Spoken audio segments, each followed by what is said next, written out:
Good morning, everyone, and welcome to the 2017 Logo Infusion InsideBowling.com Open, brought to you by the brands of Ebonite International.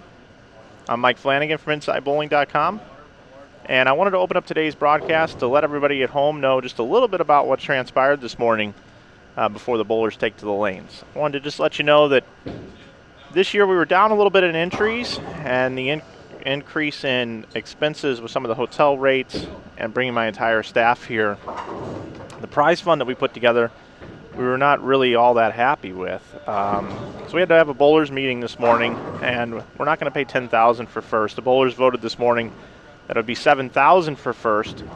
And then with a really cool gesture and just really blown away by this, all the bowlers saw Ken Keegan from Logo Infusion stand up in the room, and he kicked in an extra $2,400 into the prize fund, so the extra the top 12 spots could get $200 in additional monies. And I wanted to open up today's broadcast just to let you know the overall aura here in the bowling center and how everyone is feeling about the prize fund adjustments. Everyone voted, and everybody said, hey, you did the right thing. It's the best thing that you could possibly do for the event. And we completely understand what happened. Did not have a lot of brackets, and we donate that money back into the prize fund as well. So I wanted to open today's broadcast with a special thank you to the bowlers in the event for completely understanding, and also to Ken Keegan from Logo Infusion and what he did in the room. Really went over well with the bowlers. They all shook his hand and gave him a standing ovation, clapping. So those are the types of companies that we work with here at Inside Bowling.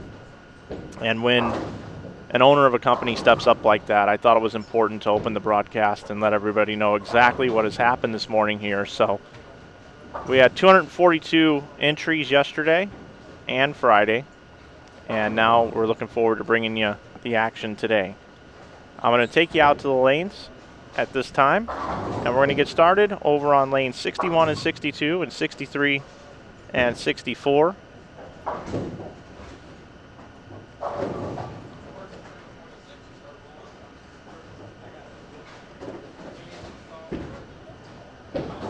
It looks like I have a little bit of a camera adjustment to make here. Let's see if this looks a little better for you on the scoreboards. Should help you out.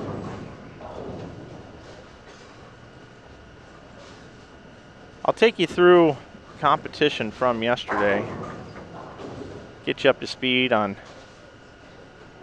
where everybody sits. That looks a little bit better. Lane 61 through 64, I see John Zerbinski,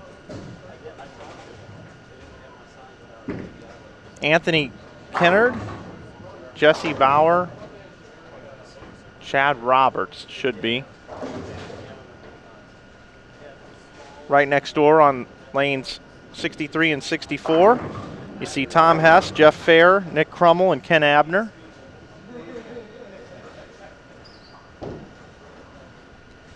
I'll also have 65 and 66 and 67 and 68 for you. Nick Crummell, Ken Abner, Kyle Troup, Ari Wilson, along with Kyle Sherman, Brian Valenta, Cameron Doyle, and Brad Miller. So I'll bring you in our ever so popular stacked camera setup here, so you get a chance to look at all of the bowling balls travel down the lane in this game number 1 of 4 here in the Cashers round here from Western Bowl. I want to thank Mark Schock and his entire staff for hosting the event this year. I want to thank the brands of Ebonite International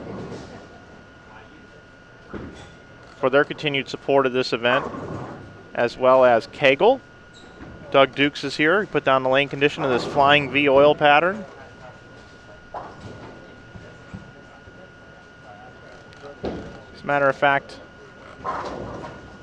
I will bring in the oil pattern. You can take a look at it up on the screen here.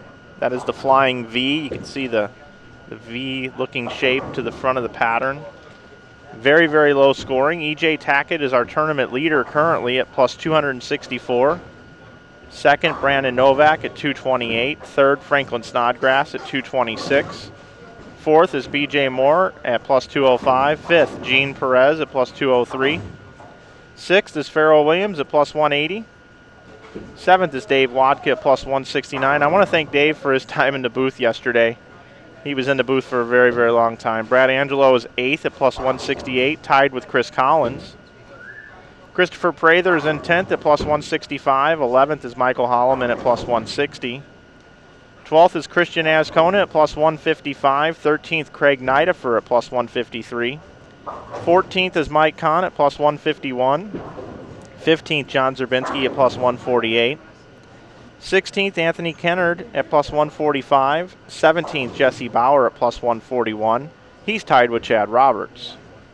In 19th, Tom Hess is at plus 137. 20th, Jeff Fair at plus 129. Nick Krummel's 21st at plus 127, tied with Ken Abner.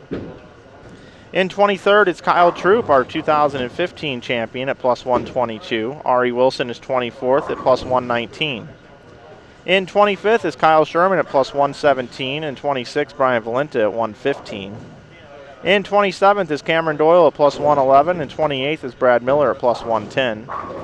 In 29th is Kyle Cook at plus 109, and in 30th is Matthew Sanders at plus 106. Rounding out the field in 31st and 32nd position is Anthony Simonson at plus 99 and Nick Pate at plus 97.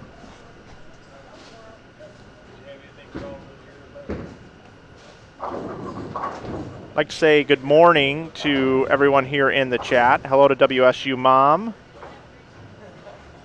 Zarnarian 2010, Christopher Jester, Alan Peterson, Mary Mitchell, Patty Rossi, Travis Boggs, Christopher Jester, and Mary Mitchell here in the chat. Mary, I've mentioned you twice.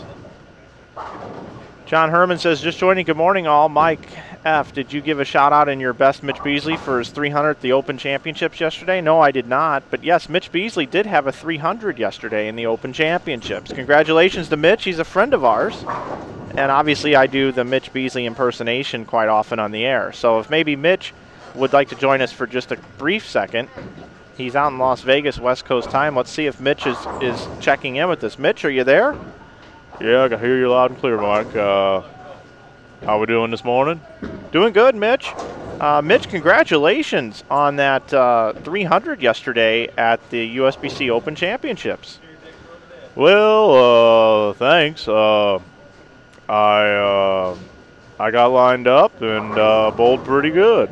All right, Mitch. Well, Mitch, we know it's early. Good luck in singles and doubles today, and hope you can take over the all events lead. Well, thank you very much, and good luck on your broadcast today. All right, that's Mitch Beasley. Thanks, Mitch, for checking in with us from Las Vegas.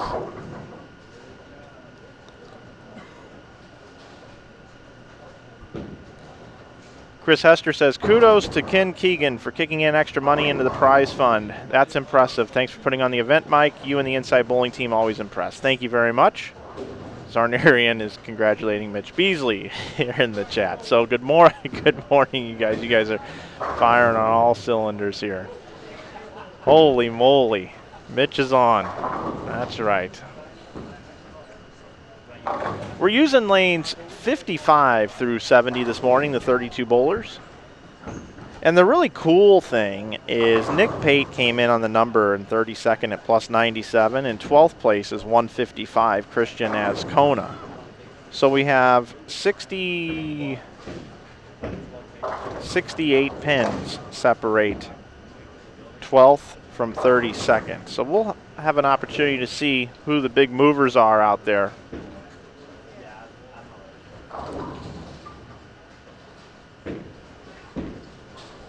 Hey, Ken.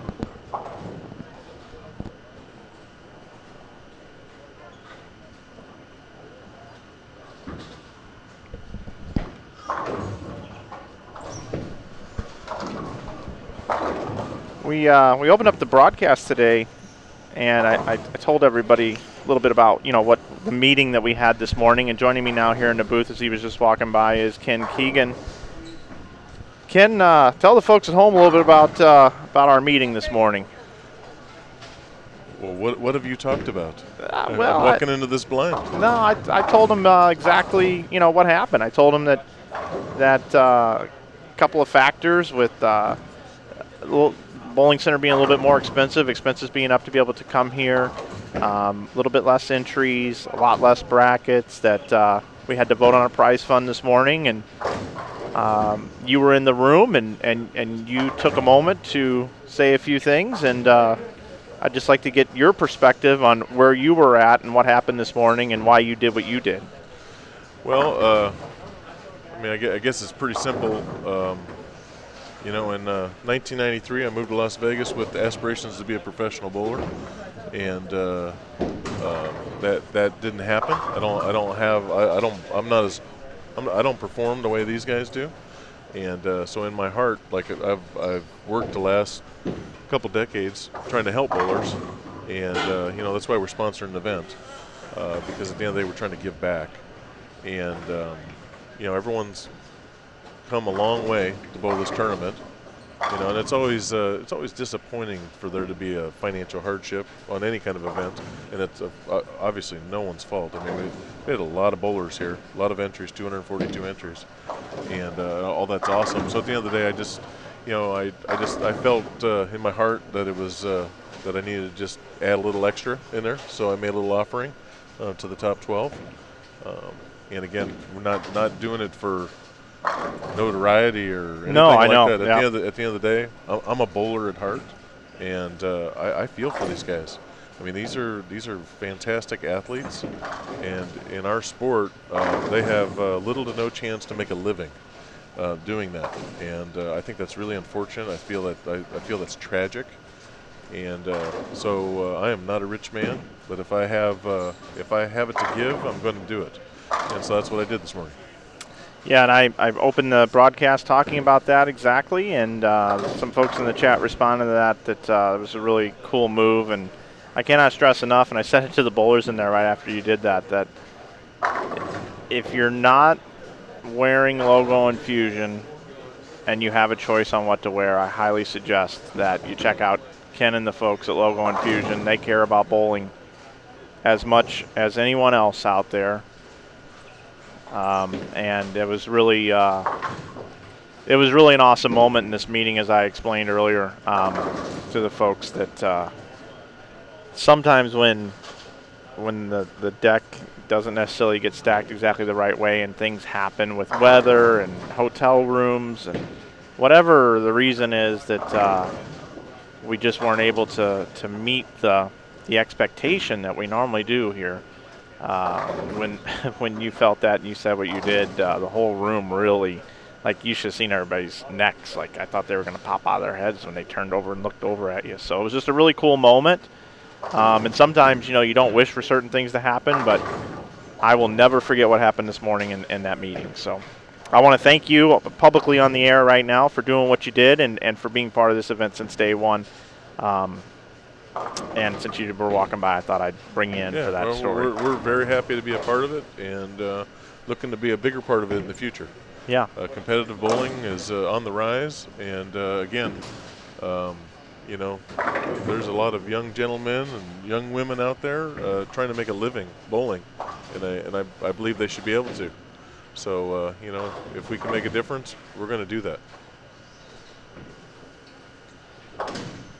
We're going to full screen you over here to lanes 65, 66, 67, and 68 as we do have the first 6 strikes in a row. Players are looking to make a move this morning, Ken. It's really bunched up. We were just talking about it. 32nd position, Nick Pate at 97. 12th position, Christian Azcona at plus 155. So just, about 60 pins separating, 58 pins. Well, and then in 4 games, a lot can happen. And again, these are elite bowlers, and Nick Pate is in 32nd place, and I wouldn't be surprised if he's in the top 12. Absolutely.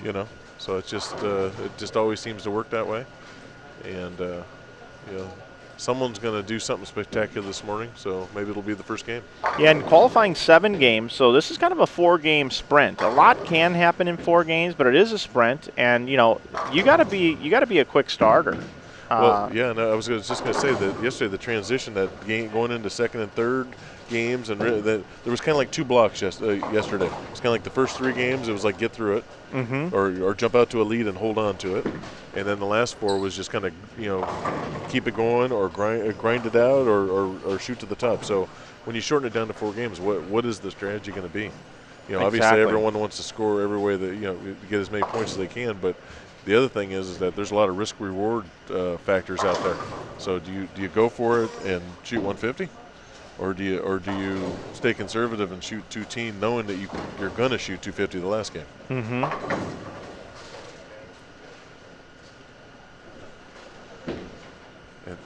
And hopefully we're going to pay out a little extra today. There's a lot of Logo Infusion jerseys out there. $2,000 to the winner if they bowl Logo Infusion from beginning to end.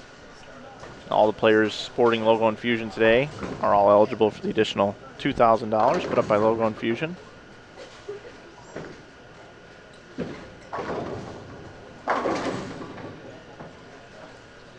Kyle Troup ripping the rack again. I will tell you, I can't say enough good things about the tournament staff here too. This morning, my folks have worked a lot of long hours, and I see Kim today is feeling it a little bit with the long hours. Yeah. Well, everyone, Jerry and Kim and and you just met Jerry. Yeah. Jerry's the bowling center. I mean, Mark and his staff are here early this morning waiting for us. So beautiful bowling center. If you're ever in Indianapolis, you got to come check it out at 80 Lane Bowling Center if you've never seen one. Thanks to Ebonite International for their support. Yep. So Kenny Abner here with the front 6. Kenny Abner, 22nd position at plus 127. Finds himself 28 pins out of the top 12 coming into today's Cashers round. And Kenny's looking good out there. Yeah, front 7. I think he's pumped up. After that meeting this morning, I think he's ready to go. Kenny could be like an actor. A little Clark Kent looking like with the glasses. He just added those recently. Says he's had a lot of people actually walk right by him and not even realize that it's him once he added the glasses. It's kind of incognito. Made the trip up with Jeff Fair. I believe R.J. Pollard as well.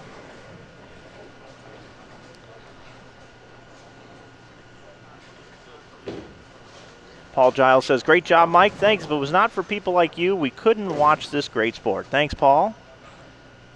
Robert says you sound a little bit like Mitch Beasley. Travis, I heard Mitch Beasley shot 300 at USBC. He did. I interviewed him this morning already. That's amazing. Yeah. And you know what? Yeah. I watched the video. He's playing a part of the lane that no one's playing. Yeah, you're right. With a Mako, I believe it was. And Travis Boggs says, God bless people and Mr. Keegan. Wow. Anthony Simonson wants to say a word. Anthony Simonson? Can I just take this Oh, wait a minute. Hold on a second. Let me turn you on. You're on now. Can I just have some headphones and I can just talk to you guys all day? Yeah. You serious? I don't have anything else to do. Wow. I do, but maybe I can strike more if I don't pay anything. Well, I'll tell you what. Whenever you're ready, you actually grab this one here.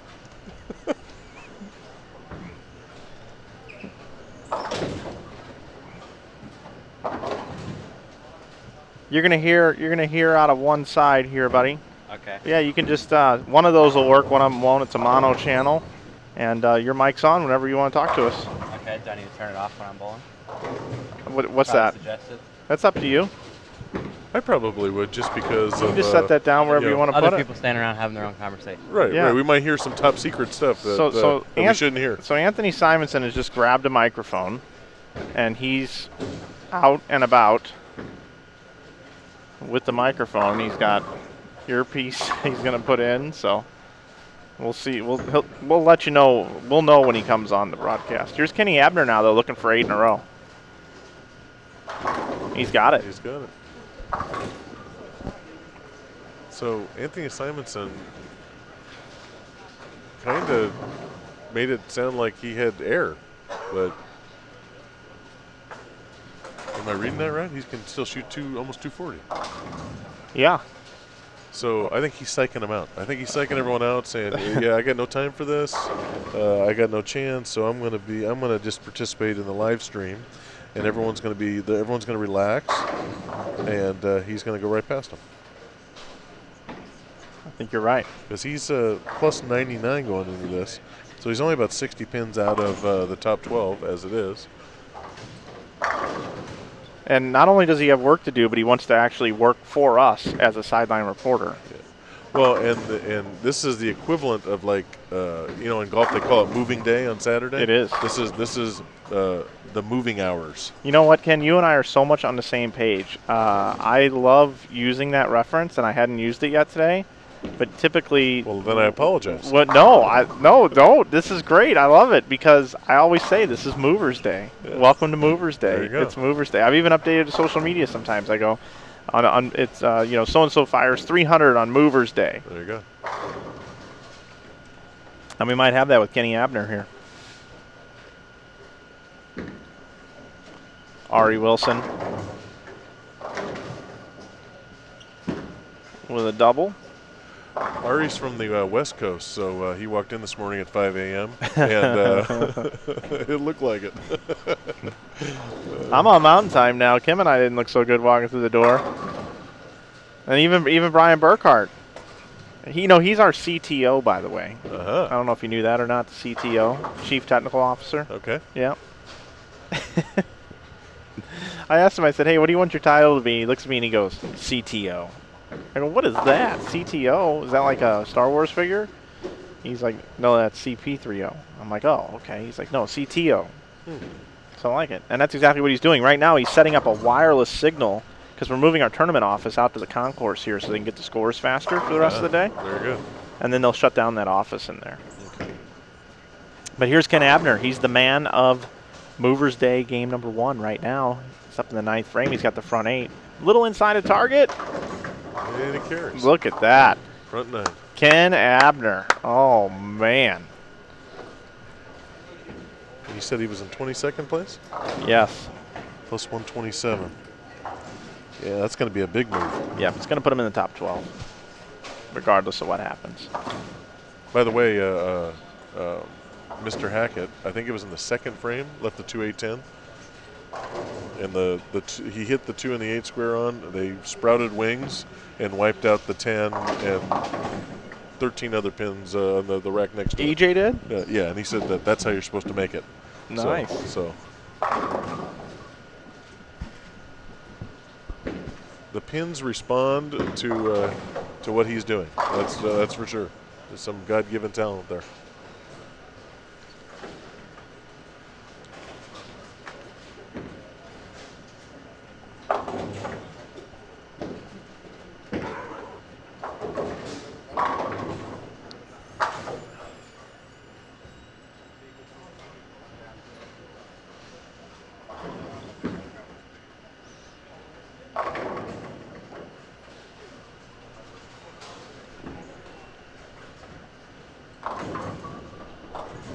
Wilson, the PBA washout. Yeah, not a good spot for that in the 9th frame, setting up the 10th frame. Now Ari, who was looking at a game well into the 200s, is now looking at 190. Well, they call it Movers Day. They don't. There's no direction given with that. So, ups and downs. Tom Hess just opened in the 9th over on 63 and 64. Another logo Infusion staffer. Oh, Nick Grummel. I thought that might have got that. Throwing hard at that.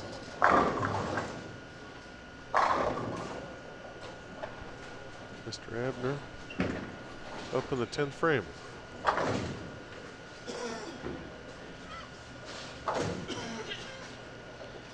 Kenny Abner, front 9, looking for 10. Oh, through the face. Sorry, good run out there. Yep. I had Brian grab his camera, went over and took a video and gave him the old black cloud. But we've been covering him here on camera, so I don't think that really counts.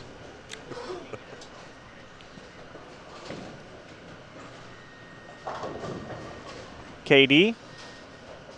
There's Kevin Durant. Then there's Cameron Doyle. And that was not a very good shot by Cameron. I don't mean to laugh there, Cameron, but that that wasn't a good shot. I'm going to bring in our stacked camera coverage here. Take a look at John Zerbinski.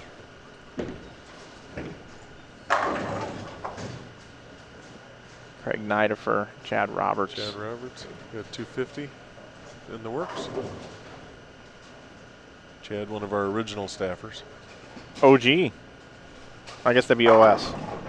Original staffer. Instead of original gangster. Yeah. No gangsters on our staff. No. OS. He's OS. Original staffer.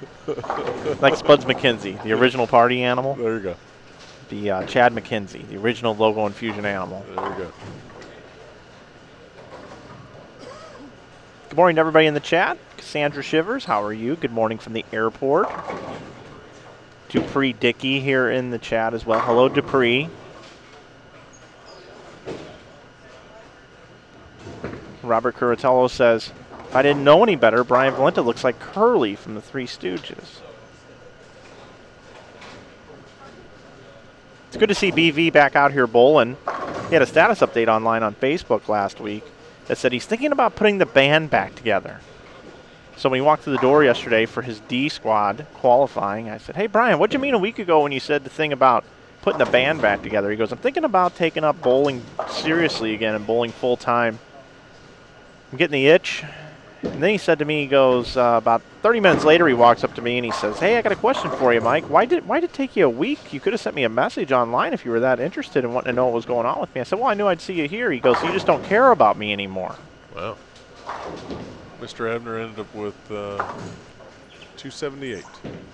That's a big move. Great start. That'll put him more than 200 over. Kyle Troup very quietly bowls 268. Very quietly. Kyle Troup, 2015 champion of this event. He's got a very cool look today. He looks like a fish tank. Yeah, he does.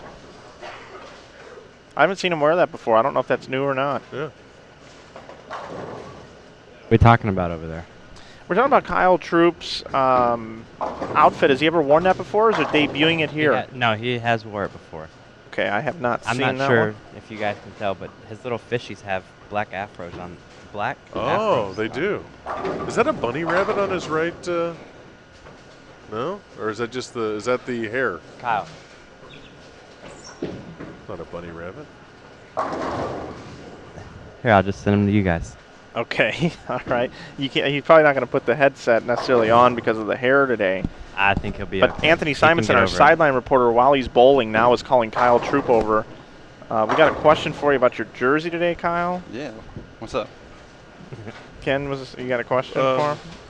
Yeah, the fish. They Yeah, got something going on. Yeah, this is our fish fam. Doing a shout out for our team fish. There you go. We got Afro fishes on top for me. Yeah. They hooked it up. They had it without the afros to start, and I asked if they could put some afros on some of the fish. Very cool. Very cool. They made it perfectly. This is I feel at home wearing this jersey. I always feel good when I get to put Very this one cool. on. Very cool design, and that's not a shirt that we designed. That's High Five that did that. Yeah. They did a great job on that. Yeah, they did a really good job. Especially the pants. They're so comfortable. Switching over from loudmouth to High Five. It feels good. Cool. I feel like I'm kind of wearing some PJs. Very nice. Thanks, Kyle. Yep. All right. Good bowling out there. Thank you. Good luck. All right, Kyle Troup with his 268 and his outfit and his pants. You guys ever consider doing pants? You guys are looking into anything like that? You know, we're the manufacturer, so it's all about patterns. So we don't at Logo Infusion we don't call a vendor to put stuff together for us. So we do it ourselves. So we're looking at everything. I think at some point, I keep telling everyone on our team that I see at some point that we'll have a not a graphic designer, but more like a fashion designer on our staff, because I think that makes sense. I'll tell you what I need is I get really cold broadcasting in bowling tournaments, and I'm wearing the beautiful Logo Infusion jersey that I love, but I end up wearing these pullovers. Right. I need to figure out a pullover. I need an inside bowling pullover. Okay. Some sort. We need to figure that out. Something. Yeah. Dye sub's not the warmest thing that you could ever wear. It's polyester. I think it's more So about my. It's like wearing a like a Coke bottle with holes in it, you know. So.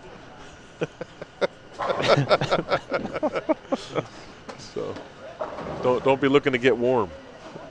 No, I So think if you're wearing a dye sub out there and you're feeling warm, they might have used a different. There's a lot of different polyesters out there. it's on pause right there. That's on. Pause. Yeah, that means it's nothing, and then you're on there. All right, Anthony Simonson is going to continue to take the mic down the concourse. What was that? I just said that you were continuing to take the mic down the concourse. Can you hear us in your ear and everything okay? Whenever the earpiece doesn't fall out, yes. Okay, good. So there you have it, Anthony Simonson making the move. He's skipping a pair and going I right. was just going to ask, skipping one pair. Yep. A little bit less walking today versus yesterday afternoon and last night. What pair did we go down? Was it 26, 25 and 26? Yep. Anthony's catching a little interference with the wherever he's at right now.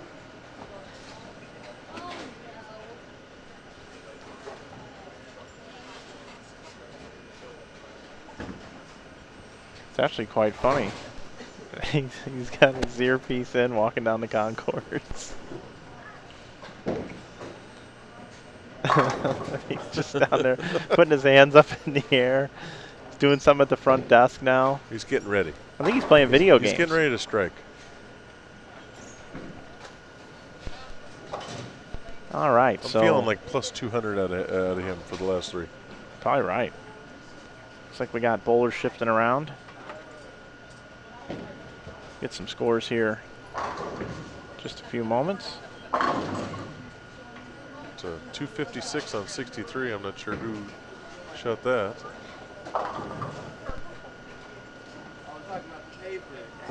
Mike Hahn finishing up. Yeah, and it seems like Mike Kahn bowled years ago. He bowled Friday night, led the squad. I shoot 220. 224 potentially. Comes in 14th position.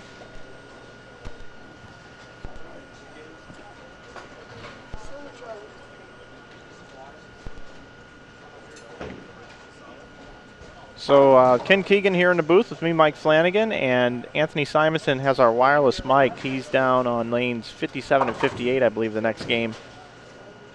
And at any given time, he could pop in and talk to us when he's not bowling.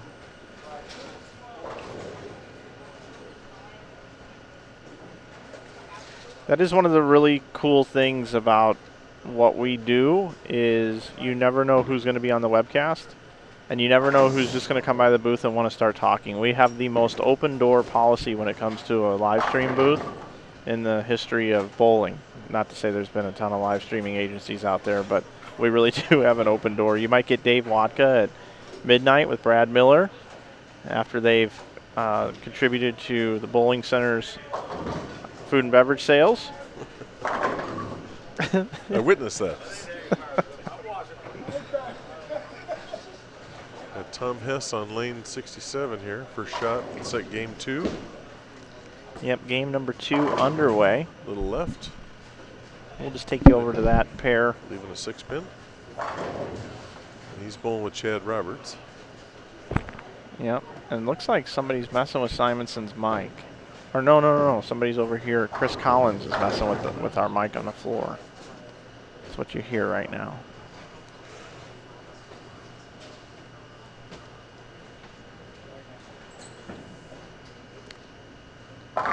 We will get the scores updated for you folks as they do come in. Chad Roberts with the dreaded solid 4-10 split to start game 2. You guys got internet over in the tournament office now? Excellent. Brian's over here coding away. What are you working on, Brian? Oh, okay.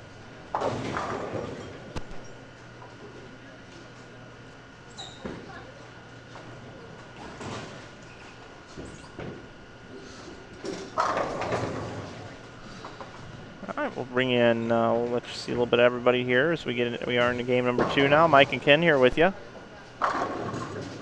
Get a look at Chris Collins, Christian Ascona, Christopher Prather, Michael Holloman on lane 63 and 64. On lane 61 and 62, we've got Farrell Williams,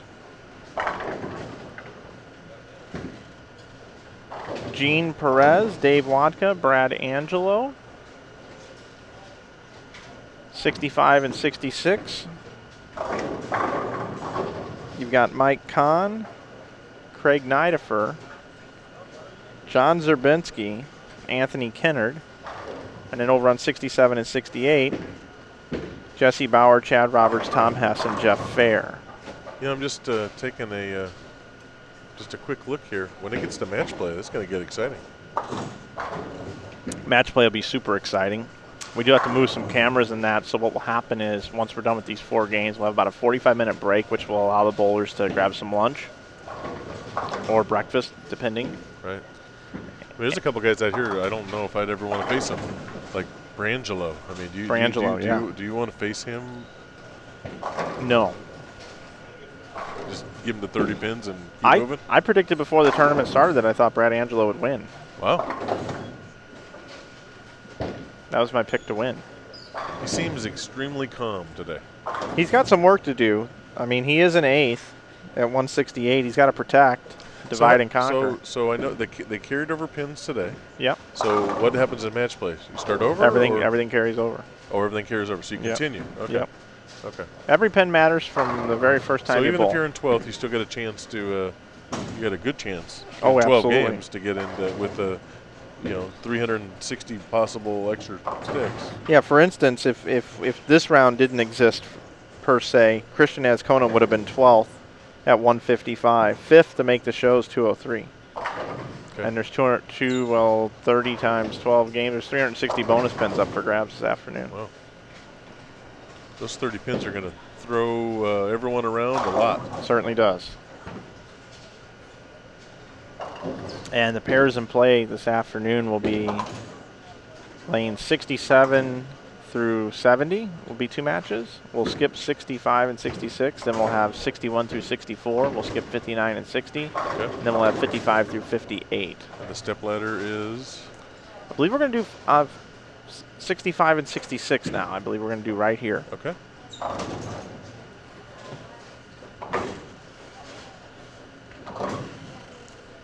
Chad Roberts, open. Very unusual.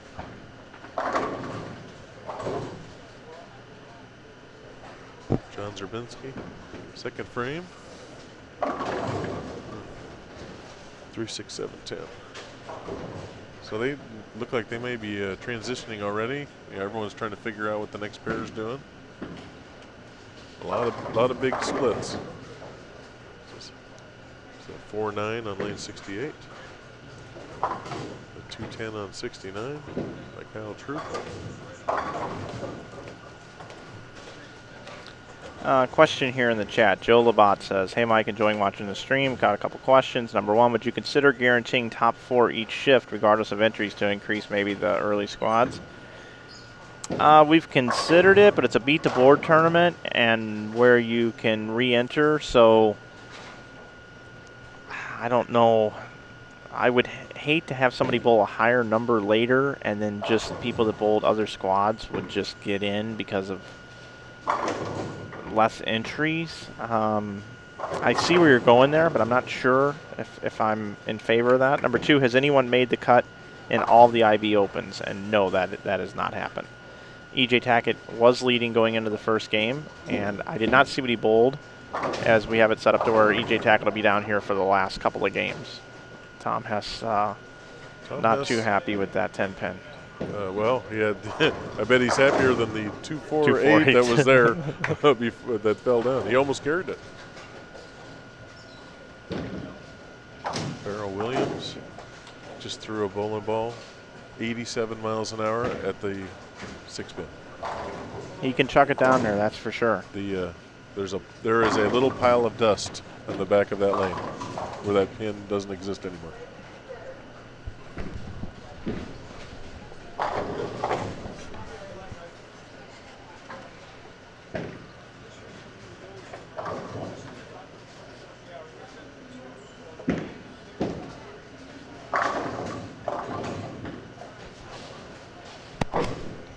All So right.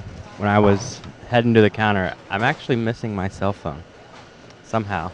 I got to the bowling center, and then I did a little work of art, and I don't know where it is anymore. You don't know where your cell phone is. Correct, but that's kind of the least of the worries. I got bowling and some sideline duty to take care of. So you lost your phone and picked up another electronic. Correct. It just not directly after. So you've got an Audio-Technica headpiece or earpiece in, and you've got a Shure microphone with an IB mic flag, but your cell phone is nowhere to be found. What are you seeing out there this morning? What was that, Ken? What are you seeing out there this morning? They're just as hard today as they were yesterday. Okay. So that didn't change. What's kind of what I'm seeing? It seems like a lot of the field started further left. Okay. He's going to go bowl. He He's gonna took go his bowl. earpiece out. Yeah. I do have standings after game number 1. E.J. Tackett still leads at plus 274. B.J. Moore has moved into second at plus 261. Gene Perez in third at plus 237. Fourth, Brandon Novak at plus 232. Fifth, Ken Abner made a big jump, plus 205. Places. Sixth, Chad Roberts, 197. Seventh, Franklin Snodgrass, plus 192. Eighth, Kyle Troup, plus 190. He made a move too. Mike Kahn is in ninth at plus 174. 10th, Christopher Prather at plus 169. 11th, Farrell Williams at plus 162. And right now the number for 12th is Brad Angelo, plus 159. And there's a tie with Christian Ascona. One pin behind are two more bowlers, Dave Wadka and Chris Collins. Both have PBA Tour titles. Craig Nidifer's in 16th at 153. And so on down the list. Currently right now, Ari Wilson is in 32nd at plus 79. 12th is plus 159 right now. There are 80 pins. Yeah. So pretty tight still.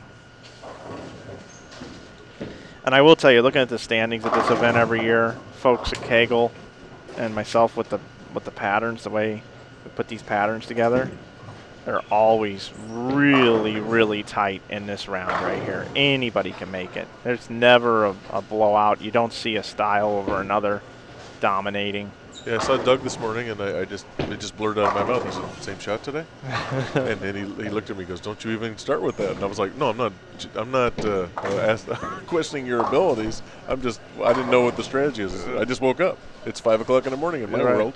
So he's like, "No, absolutely the same." Now, had you met Doug from Kegel before I had this never week? met him before. So what a great guy. Yeah.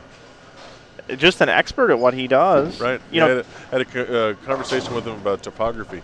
And just interesting things, like he was talking about the subject of lofting, and there's a lot of concern out there for proprietors with people lofting the ball, but there's really never an explanation as what it is. Like you're throwing the ball in the lane, I get it, but if you watch open play in a bowling center, people throw the ball up in the air. That happens all the time. Yep. And so what makes it different? And I didn't even have to ask. He point blank just said that it can change the topography, and it makes sense what he said. When you loft the ball, the screws that are attaching the lane panels, basically the lane beds to the bowling center. If there's a weak joint there, you could the screw could pop through the bottom of the lane bed.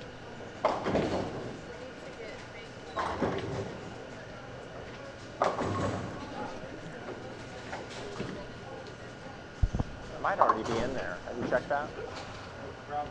I think the password's muffin.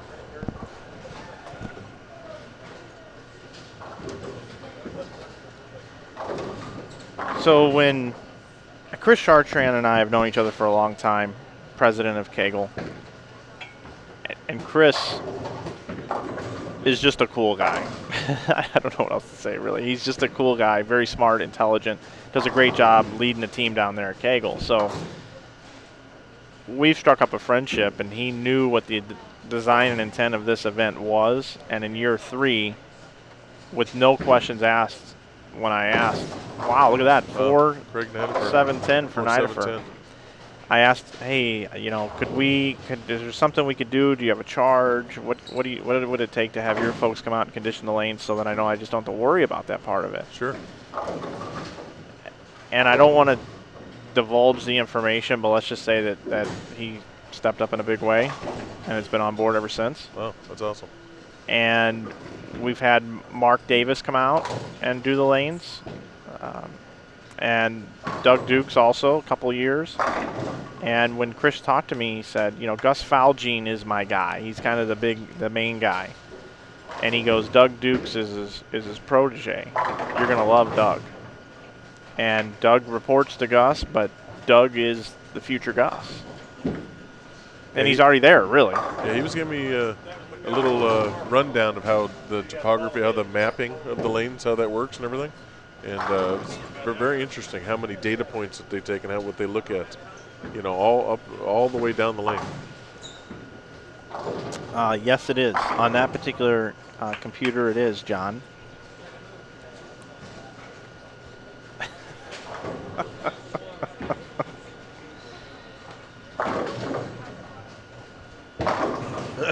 Oh, the muffin, yeah. Yeah. Interesting.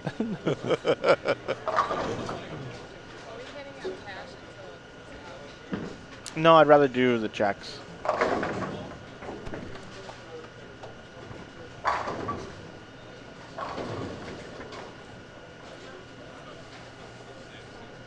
I wonder if Simonson found his phone yet. I don't know.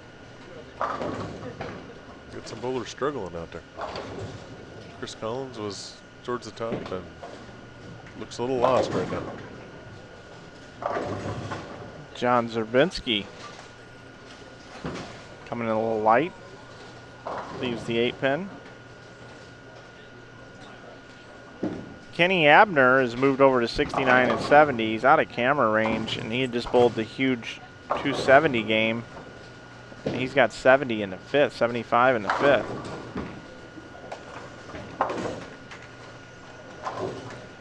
Dan Higgins walking up here. What are you seeing out there, Dan? Anything? Different pair to pair already. Yeah. Yeah.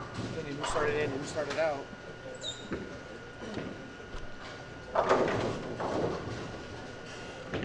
I guess it always happens when you take the elite and you put them all and jam them up all in lanes, that things change differently than when you have 100 bowlers on a squad.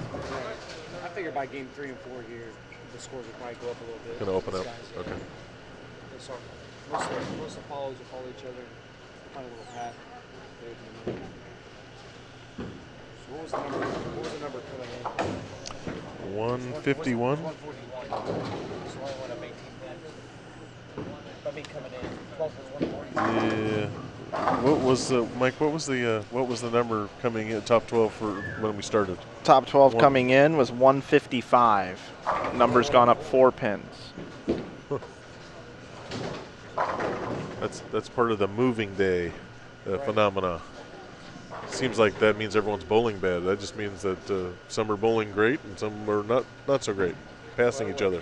Fifth strip re-oil. Yeah, good point by Dan. This is the 5th strip and re-oil today of the tournament today. And speaking of which, there's a lot of great bowling families out there, but Dan and Jen Higgins are top of the line. Yeah, Jen bowling out on the PWBA tour. Yeah, I think she's bowling full time this year. She didn't bowl full time the first year. She bowled a little bit.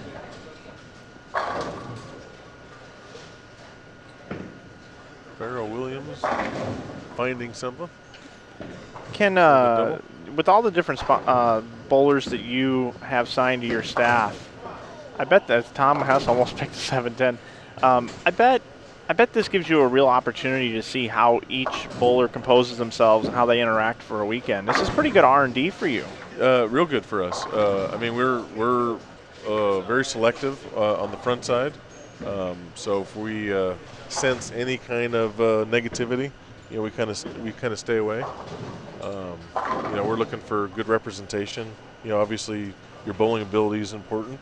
You know, and we're also a for-profit business. So we're a lot of our staffers are strategically attached to pro shops, distributors, tournament events, their coaches. So you know, we're really looking for a partnership with our staffers, and we've had a lot of success, a lot of great success. But you're absolutely correct. I'm able to right here front and center, see how some of our top staffers act, and I'm real impressed. I'm real happy, blessed to have the support that we have, because a lot of our staffers, it's not just about getting some shirts and making some money on incentives for winning tournaments. A lot of our staffers, I would say all of our staffers, they truly care about our brand. We get a lot of feedback from our staffers from what they hear out on the field, things that we need to make adjustments to, things that they feel could help us, and so it's a great thing.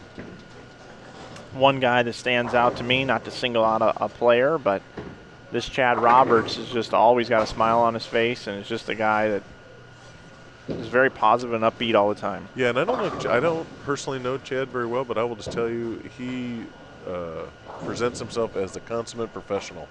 I mean, he is obviously an outstanding bowler with a four-bagger.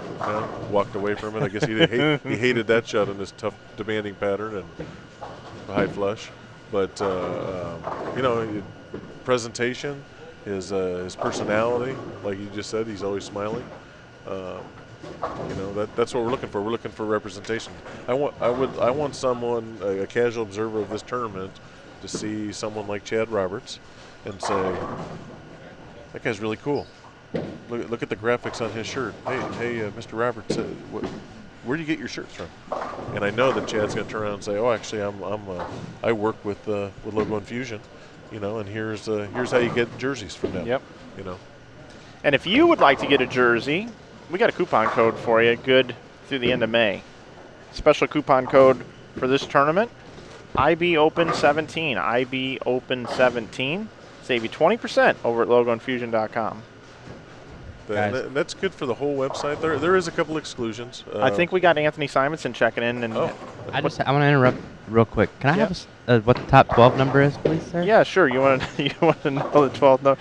Brad Angelo at 159, sir. 159. Okay. All right. That's all I needed to know. Anything else for you there?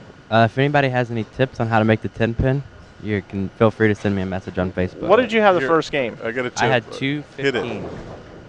215? Correct. And what are you going to bowl this game? What can I bowl, or what do I think I'm going to bowl? What do you think you're going to bowl? I think I'm going to bowl 226. Okay. What can you bowl? I can bowl 256. Okay, great. Okay. I think you're going to shoot 256. I'll put you at 245. Alrighty, sounds good. All right, good luck. Anthony Simonson down there just randomly checking in. I love it. Hey, if he shoots 226, he's getting closer and closer. Making a charge. And Angie's in the chat as well. We got to give a shout out to Angie Ramirez. We miss you not being at the event. She's the only female to make the top 5 in this event. Yeah, and she ran it all the way through to the final match and lost to Matt McNeil in the final. So you talk about a big heart for bowling. Angie Ramirez is awesome. Oh yeah, so sure is. Part of the Columbia national team. So we have a couple of the girls on that team. Rocio Restrepo just made the TV show for PWBA, the first event of Sonoma. She's got a chance at Player of the Year this year. I mean, she really turned it on last year. They're just all very salt of the earth people. Clara Guerrero. We're just so blessed to have them, be part of what we're doing here. And, they've all been with us since the beginning and stood by us this whole time. So, as the environment changes, there's new competition. There's been some companies that have thrown a little bit of money around trying to capture some players, and we got some outstanding players, and they certainly could take advantage of that, and they've decided to stick with us. So through all this, healthy competition in the marketplace always yields good for the bowlers. Absolutely. Yeah.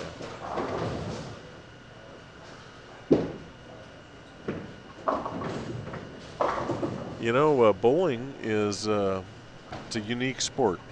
To travel to a bowling tournament, there's a lot of expenses that you might not have with other sports. I talked to someone yesterday. I forget who it was, and I asked them how many bowling balls they brought, and they said, "Oh, you don't really want the answer to that." So so a lot of times flying to an event is not possible. just because of the amount of money you would have to pay to put bowling balls on a plane. That is a limiting factor to getting people to participate in a tournament. So I believe there's only 2 bowlers from the West Coast that came here, and that they're part of Team Harvey. Yep. Harvey Johnson brought out a couple of his bowlers. So that's, when people want to know about prize funds and expenses and everything, it's not just the tournament that has challenges. Every participant has challenges. So, the people that are sponsoring bowlers out there are much needed, So if you are in a bowling center and you see some young talent in the bowling center and you got a little extra coin to help them out, these bowlers, they need every help that they can get. And sponsorship from the bowling ball companies, the accessory companies, the jersey companies, all that adds up. You betcha. Because again, a lot of these guys are trying to make a living doing this, and there's a lot of competition, and there just needs to be a little bit more. Everyone jumping in. So there's no dollar amount too small. Jeff Fair putting it together. He's got a possible 257 left over on lanes 67 and 68. Chad Roberts, possible 213. I'm sorry, it looks like 203. 203. And the scores on 69 and 70, all moving scores. The high score looking to be 2-team. Yeah, it looks like Kenny Abner top left score was at 163. Yeah, and he just bowled 270 the first game. And then Kyle Troup across from him up top. 181. Nick Crummel, bottom left. He can shoot 172 if he throws the third one here in the 10th. And Ari Wilson can shoot 212 if he is. It looks like Crummel will have the 212. Oh, you're right. And Wilson 172. There you go. Got it. Okay. It's a little tough from our vantage point. They got really nice monitors here, but it's really small to be able to read from here. Tom Hess punishing some pins on his way to a possible 197. I think that's to get the pins back for punishing him. I think so.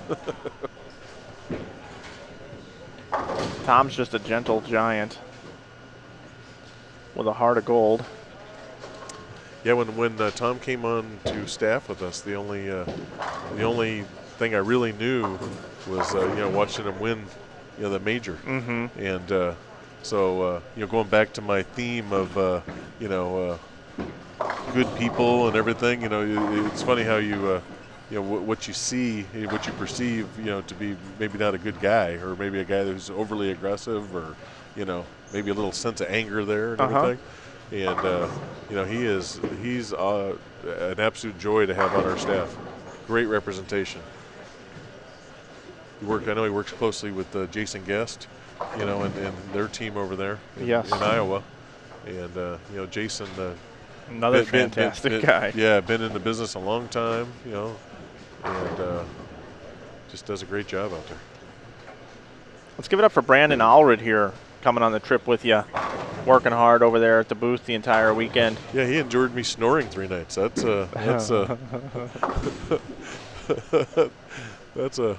a beat down in itself. I would think that you guys traveling together and getting to spend some time on the road, I know in the office when you guys are working together, it's home, but when you're able to spend a little time on the road, it gives you an opportunity to really do some idea searching and some soul searching, and some good conversation I hope is taking place on this trip. Well, and for me, it gives me the opportunity to, uninterrupted, because in the office there's a lot going on, all different aspects of the business, whether it's, the production or, special orders, special customers, the staffer relations, the financials. I mean, there's a lot of things I deal with on a day-to-day basis, and I always feel like I wear about 30 hats, so I'm constantly changing that. But when I'm able to go on a trip with Brandon, we're really able to philosophically talk about our business and what we're looking to do. So yeah, so we've had some very interesting conversations, and you know, there's been some stuff that we've just concluded. You know, we come to some conclusions. That's good. You know, because you know we talk about stuff, you know, in a vacuum. You know, and then at the end of the day, it's like, well, if this happens, what would we do? And you're like, well, the answer's obvious. And he's like, yeah, but you got to say it. You know, Yeah. so you know, we've agreed to a couple things that you know that we have to do. You know, if certain things line up. So it's cool. We've had a lot of conversations about our current staffers. We've talked about some potential new staffers that we've seen here at the event. People we've talked to. A lot of surprises. No negative surprises. I mean, just getting to know people, and you know, a lot of interesting people have approached us, you know, about different things, you know, things they've heard, things that they're looking to do. Would we be interested in getting involved in what they're doing? So it's a great trip. Good. That's good to hear.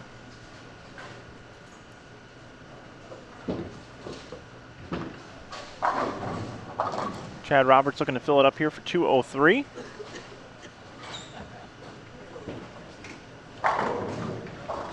.202. Take you over to our other two pairs. Looks like Farrell Williams working on a 2:30 game potentially. We have an overachiever alert.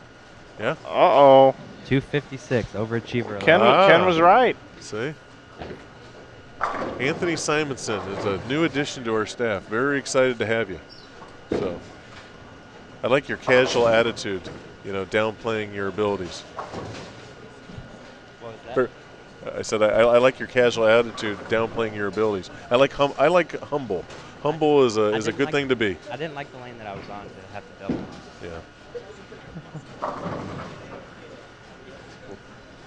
I feel like this is a NASCAR race, and I'm calling down to the track. Anthony Simonson, this is Mike Flanagan up in the Hollywood Hotel. You got a copy? This is Mike Flanagan up in the Hollywood Hotel. You got a copy? Yep. 10-4. Now, you got that bowling ball out there rolling real good down the lanes. Tell the folks at home a little bit about how you're going to attack this next pair. I'm just going to keep throwing it further down the lane. Well, Well, go ahead and strap into that next pair, and good luck out there today, Anthony. Thank you. We'll be rooting you on. What ball are you throwing right now, Anthony? Alpha Crux. Okay. Interesting. Seen a lot of those going down the lane on this pattern. Yeah, I didn't use one yesterday, and I probably would have knocked down more pins if I would have. I think Tim Mack was telling you to go to that. That's one of mine and his all-time favorite balls, I think.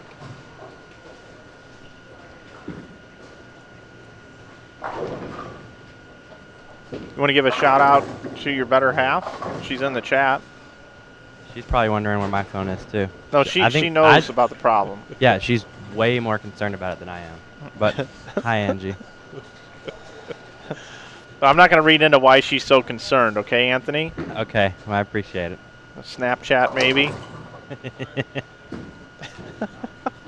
We don't want to ruin our snap streak.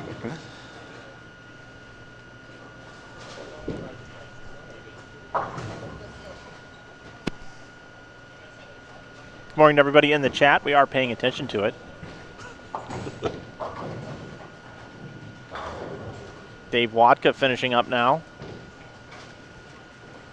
He can bowl 191. Dave Wadka, after the first game, finds himself outside of the top 12 in 14th position. I sit here and I'm in a tough spot, everybody, because Dave Wadka is a personal friend, and I think he's fantastic on the broadcast.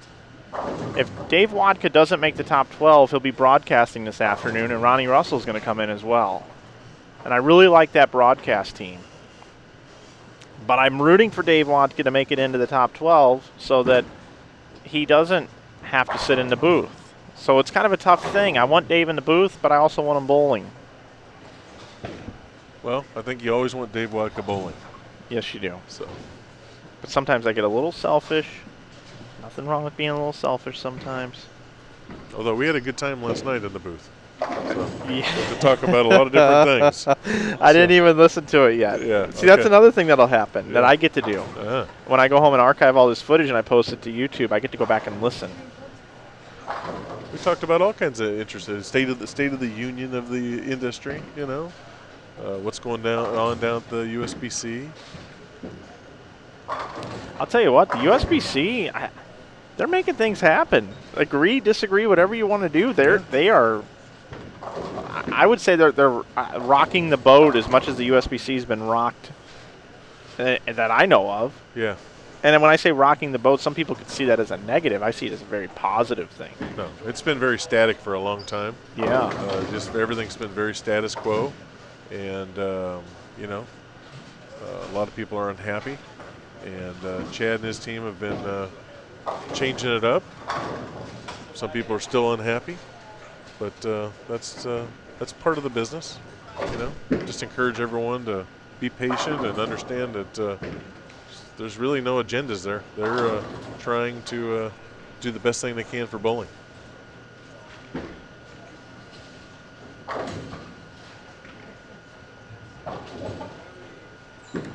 Couldn't agree more. I met Chad Murphy, I believe, in 2003. He was my Columbia rep. Oh, yeah? So, yeah. Yeah. For whatever reason, Chad is overly generous and supportive of the things that I've been involved with. Right. Well, at the end of the day, he's trying to make a difference, and this is all he knows. He's been doing this his whole life, his whole family. I mean, his brother is a coach, in the Wichita area at the university there. Yeah, and, Billy Murphy. Yeah, Billy Murphy, and their family and close to other bowling families, the Wallacheks, and so it's the DeSocios, So there's a lot of good stuff going on there, and a lot of hard work being done.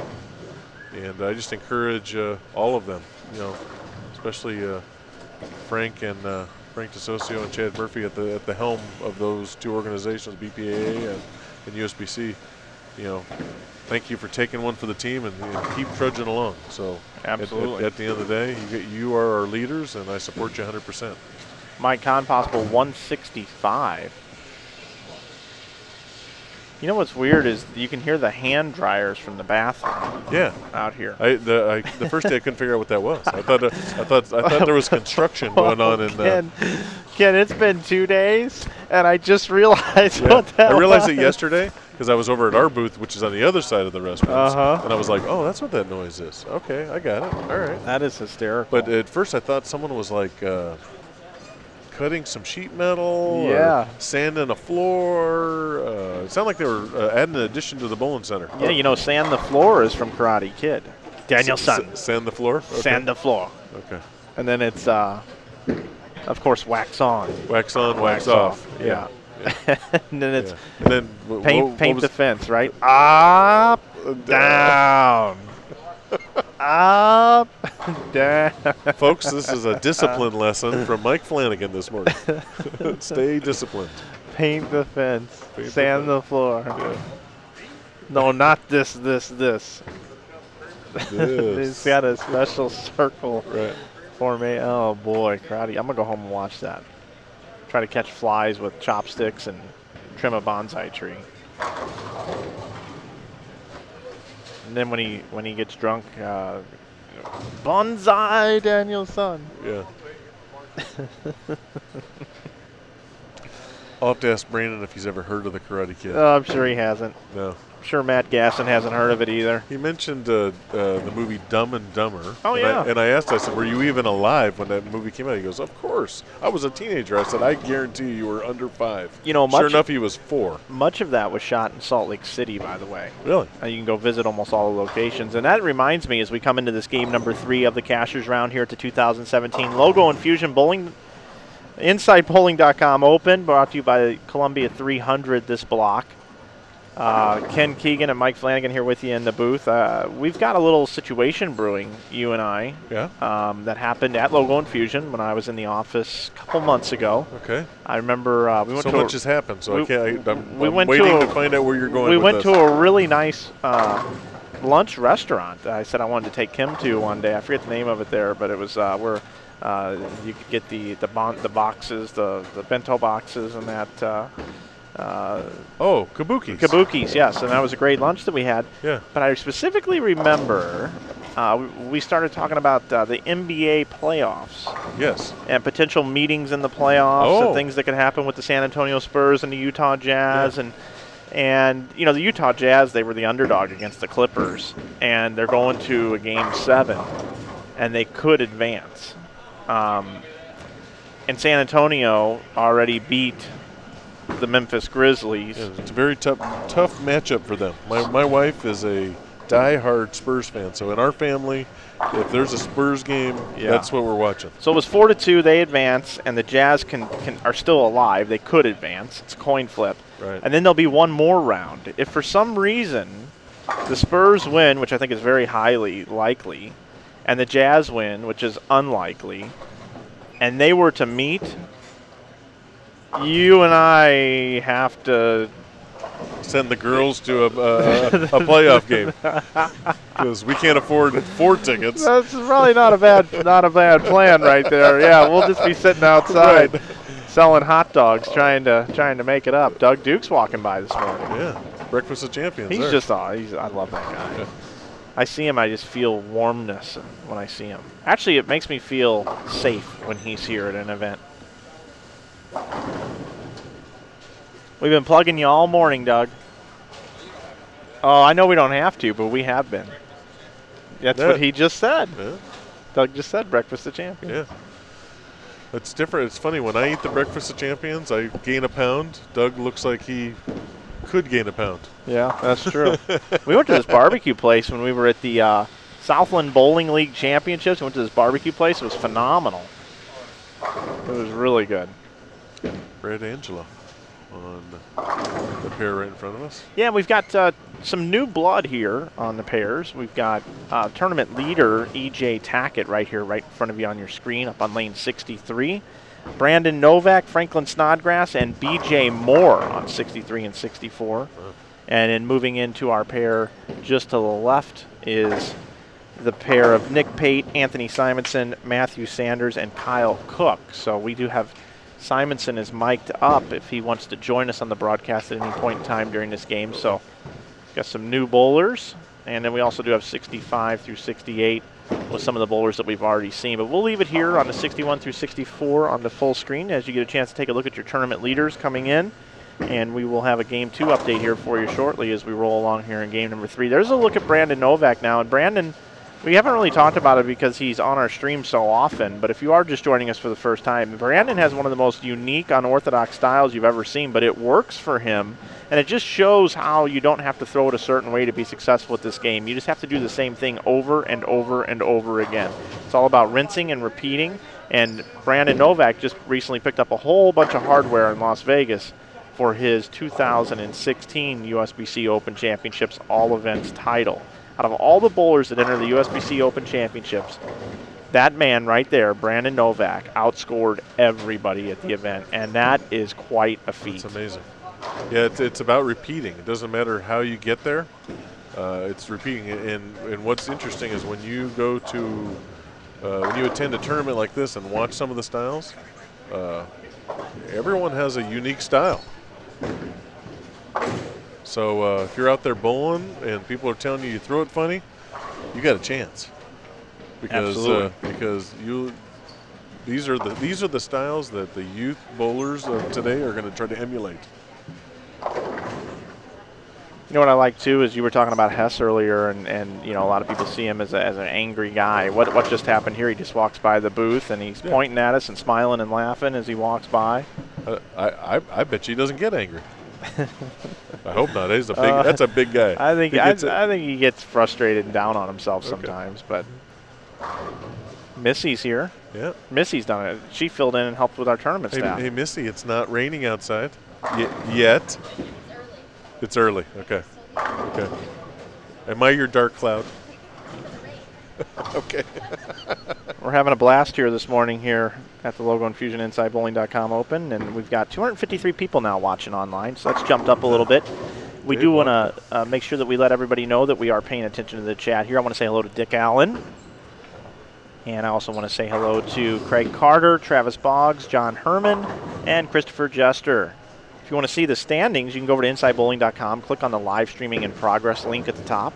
It'll bring you into a special page, and then down below there'll be an event information tab, and you can see that we're updating the standings. You can look at all of qualifying, and you can look at today's scores so far. We are just underway in Game 3, and we'll have scores after Game 2 here in literally probably the next 120 seconds. That's quite a prediction. I don't understand why Dick Allen has not bowled this event. I'd like for you to type into the chat a long dissertation of all the excuses of why you're not here, Dick. Ryan Downer as well. Good morning to you, sir. You've been watching a lot this weekend.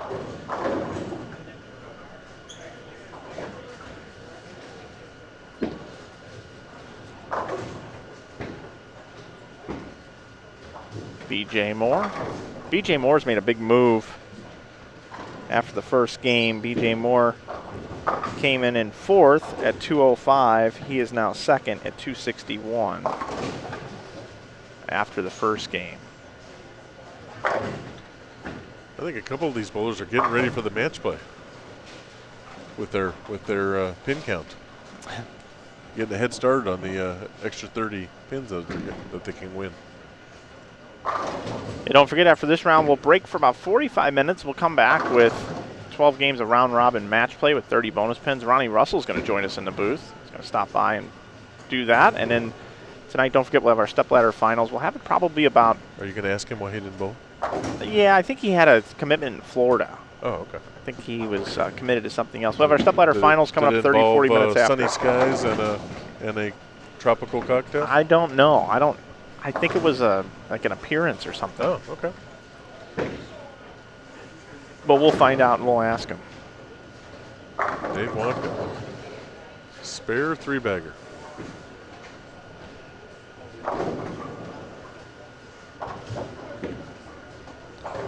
E.J. Tackett on the morning squad yesterday really took it to the field, and nobody was able to beat that posted score all day long. E.J. Tackett coming in plus 264. Brandon Novak second, 228 coming into today. Remember, we're cutting to the top 12. Top 32 are bowling after 242 entries yesterday. Looks like we've got a standings update after game number 2 handed to us right now. And E.J. Tackett is your leader at plus 304. B.J. Moore at 261 is second. Gene Perez has moved up into third position at plus 238. Brandon Novak is fourth at plus 216. So the four leaders are still leading the tournament on the same pair. So, and that's who you're seeing on your screen right now in the upper right-hand portion. That's that pair there. You've also seen that Chad Roberts has made a nice move. He's up to plus 199. He's in fifth now. In sixth, Franklin Snodgrass at plus 193, just 6 pins behind. Christian Azcona has rebounded, and he's now up to seventh place at plus 189. Brian Valenta in eighth at plus 176. And BV, I got to check on this. Brian Valenta coming into the day was in 26th position at plus 115, and now he's up to plus 176 and in 8th position. Kyle Troup is 9th at plus 171. 10th, Anthony Simonson at plus 169. He's our sideline reporter here too. 11th, Kenneth Abner at plus 168. And 12th is Matthew Sanders at plus 161. Correct me if I'm wrong, that spot has gone up only 6 pins. Only 6 pins since we started. Moving day. And what that means, everybody, is some people are moving way up and some people are moving down. That's right. They're crisscrossing back and forth. We'll just take a guy like Dave Wadka here. Dave's in 17th at plus 146. He's 15 out of the top 12. 50 out of the top 5. So right now, 28th position is Cameron Doyle at plus 107, and 12th is 161 with Matt Sanders. So just another interesting thing, we've got a right-handed regular bowler. I mean, I don't want to call EJ regular, but I'm just saying a traditional one-handed right-handed bowler. Same with BJ Moore. I'm just kind of looking down the list. We've got two two-handers, 8th and 9th, Valenta and Kyle Troup. And Simonson, 8, 9, 10, the two-handers. Ari Williams down in... Yeah, Ari Wilson down in 31st, yeah. I don't know, is there any other two-handers? I was just kind of taking a quick gander here. Looks like those are the two-handers. Dave Wadka making a run here. Spare 4-bagger. Yeah, and he needs it, and that's kind of what he does. It's like he almost gets himself into a hole, and then he just has to climb out of it. He did it yesterday. Not that Dave is old, but that's about experience. It is. So, and the longer the format, the better bowlers and the veterans, they rise. Yes, they do. Simonson's hasn't been joining us on the broadcast recently. He knows he's in the top 12 now, and he means business. I see. I told you he was just dogging everybody. Brad Angelo on lane 66. And Angelo finds himself in 22nd position now, plus 134. He did not bowl a good last game, and he's just doubled up. Yeah, he's smiling. He's in a good mood. Brad is, you can tell he's adjusting his ball speed and his trajectory to get the ball to finish through the pocket.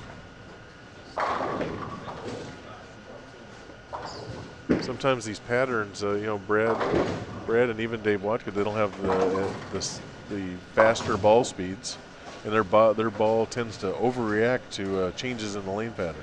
And when you're bowling with guys that have very high rev rates, there's a lot of changes going on. So, you know, everyone has their challenges. You know, everyone talks about advantages, two-handed, high rev. Well, one thing's for sure, to be in this field, your rev rate has to be at a level. But every bowler out here has some kind of challenge, you know, in these 4 games or in the 7 games, and in match play, we're really going to see some things come about. Absolutely.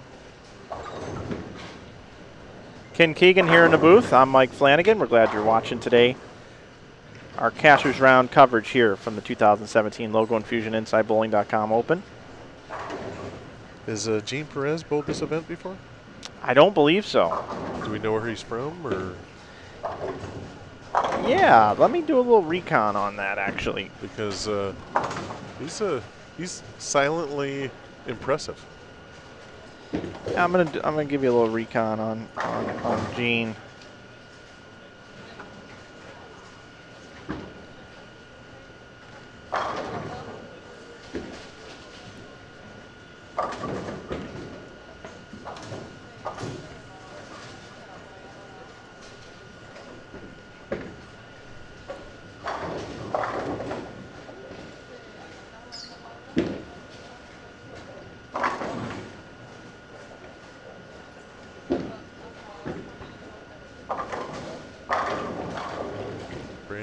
Another strike. Dave Wadka picking up a 10 pin in the 6th frame. Got 129 in the 5th. Still possible 269. That would help him out, 69 pins. Yes, it would. This is game 3, and we're bowling 4 games this morning.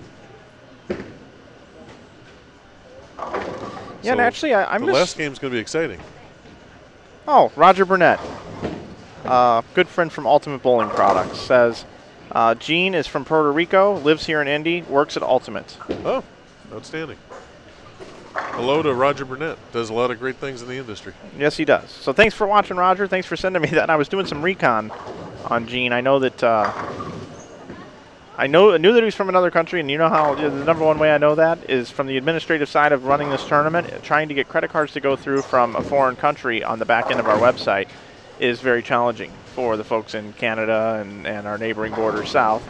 So Gene reached out to me, and we had to make other arrangements for him to be able to pay to get into the tournament here. So that's what I was looking up. But Roger Burnett comes to the rescue. And Roger, hey, buddy, hope you're doing well.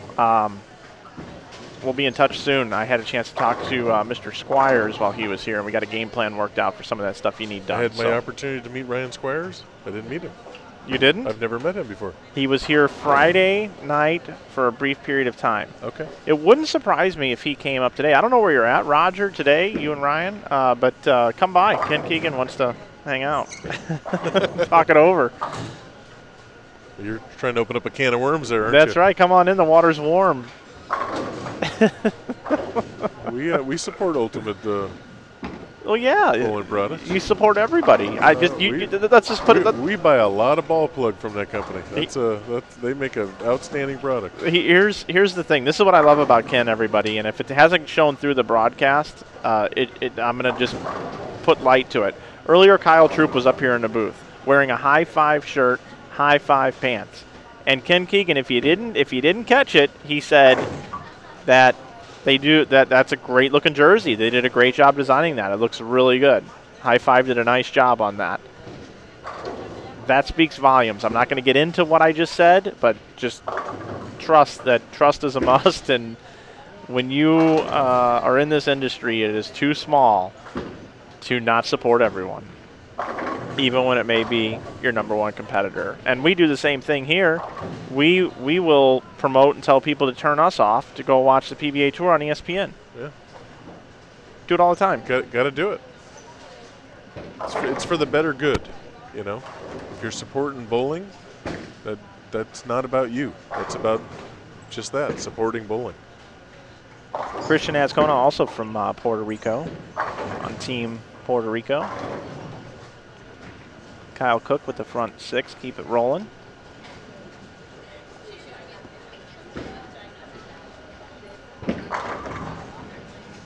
Anthony Simonson, very quiet. Yeah, let's just think about this for a minute. Kyle Cook has the front 6. He's in 23rd right now at plus 133. Let's just say he goes off the sheet and takes it to 233.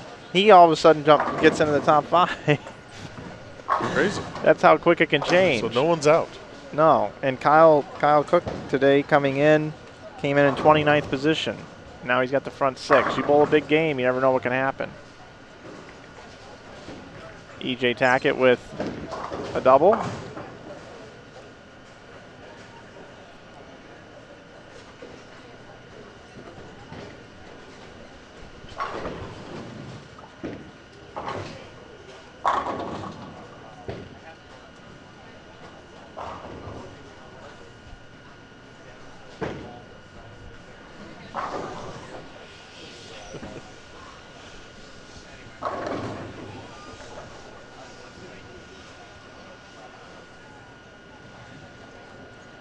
Dave Wodka up in the 8th frame. Come on.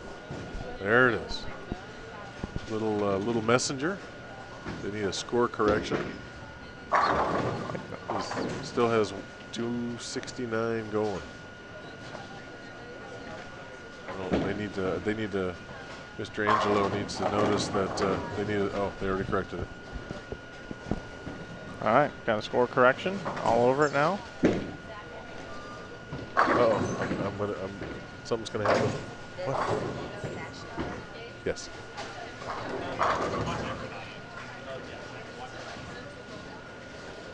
Missy was asking me if I was wearing a sash collar. I'm wearing my my pin suit today. It's a design you cannot find on our website, but it will be added soon. So it's all right. Collage of bowling pins. I got a fun story for you. Okay. With these bowling jerseys, it's always a bit of an adventure. Every year we get new shirts from you guys, which is much appreciated. And I always order them like 3 days before we need them. But that's another story. But you were like 13 days this year. You did yeah, really that's good. That's not bad. Yeah. I think my email was pretty funny, though, at least that I sent over. But here's the thing, right? So I design these things pretty much. It's pretty much on me. I Google search, find different things, move a few things around. Your team does a great job putting it together. It's usually just one take and out the door. So, but my tournament staff never knows what we're getting till we get to the event. So I will tell you that overall, my tournament staff was giving me feedback early on that the jerseys that I designed this year are too plain. They're just too plain. Okay. That I didn't put enough pizzazz into them. All right. They were kind of giving me a hard time about it. So I'm like, really? I love this jersey this year. Like, I really like this. It's very simplistic. I like it because I can wear it out. You know what I mean? A lot of people, when they have like a really loud bowling shirt, they'll like change out of it to go to eat. Right. I like to keep it on. So I really like the jersey. Then things changed about 4 in the afternoon yesterday. John Zerbinski walks up to me and says, "Hey, Mike, I hope it's not a big deal, but I need to ask your permission.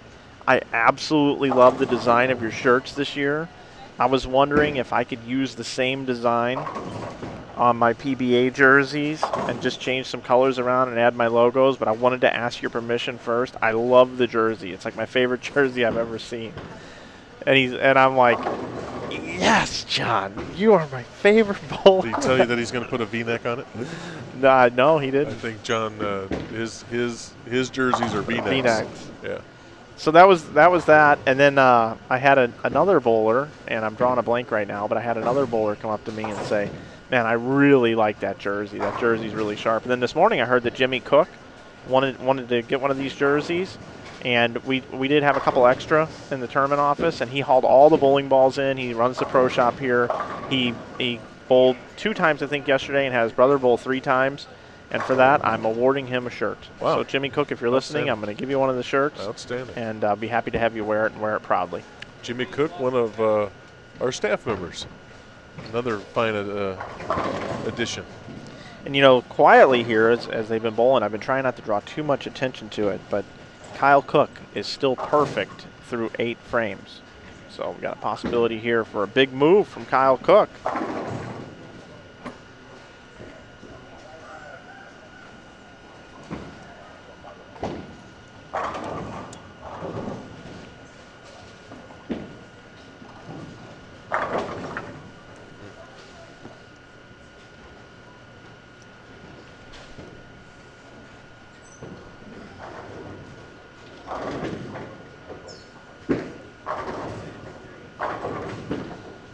Mike Flanagan handling some administrative work.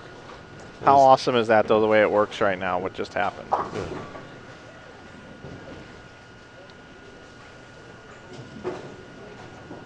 When I stream other people's events, this is one of the things I don't have to do. Yeah.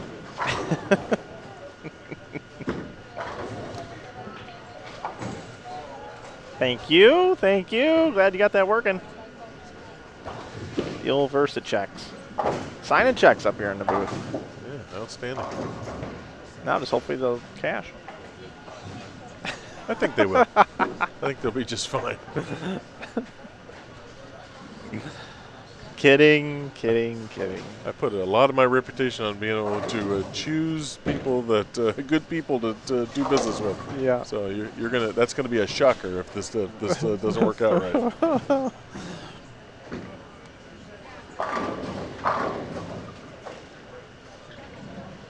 EJ Tackett not pleased with his pin carry there. Now we have the front 9. Dave Wadka got the first and the 10th. Still has 269 alive.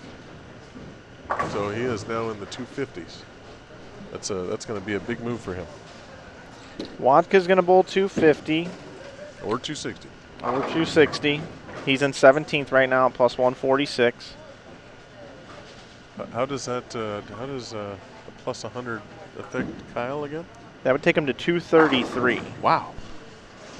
Yeah, that's what I'm saying. It's so tight here. So the last every game, year. last game is going to be all about everything. Yeah, absolutely it will. It's going to be a crazy cut line.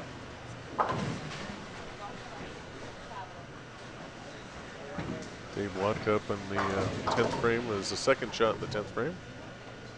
Better known as the 11th frame. Uh-oh, he got it a little in. You also sponsor the 11thframe.com team, Jeff Riggles and his group. I do. We built his website for him, so we've got that in common. Yeah, they just bowled nationals. Yep. And I think the new inductee to the USBC Hall of Fame, Mike Shady, bowled with them. Mike Shady, yep. It was very cool to have a USBC Hall of Famer wearing a product that you produce. Kyle Cook over here on the left, looking for the front 10. Ooh, he trips him forward. Let's take a look at that shot one more time. I got it up here on the replay. Kyle Cook, left lane. Ooh. The 4 and the 8 fall sideways. You know what the best part of that is if you went to the restroom or went and got a drink at the bar, or or just sneezed. Yeah. You wouldn't know any difference. No, There's you an wouldn't. X up there. Yeah, that's right. Pured it. Kyle Cook looking to make a huge move. He's in 23rd position. He's sitting at plus 133. Came into the day today on the last pair of bowlers, the final grouping. Came in today at plus 109. Finds himself at plus 133 right now. And he's got the front 10 looking for 11 in a row here in game number 3. Number 11. All right. Through the face. Through the face, but still 287. Still a huge move. Dave Watka end up with a 257. That's going to be a huge move. We got a shake-up on the board. Big shake-up. Bring it back into our stacked coverage. Who is the B bowler on 63? Because they have 3 spares and then a 5-bagger. Well, it's not B.J. Moore. It's not who bowls E.J. after Tackett. E.J. Tackett? I believe it's Brandon Novak, yeah. Wow. So everyone's going to try to make a move, and they're going to dart ahead.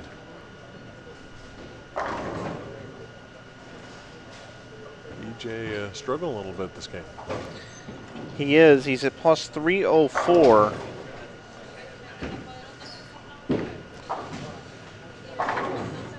Scott Hunick saying hello.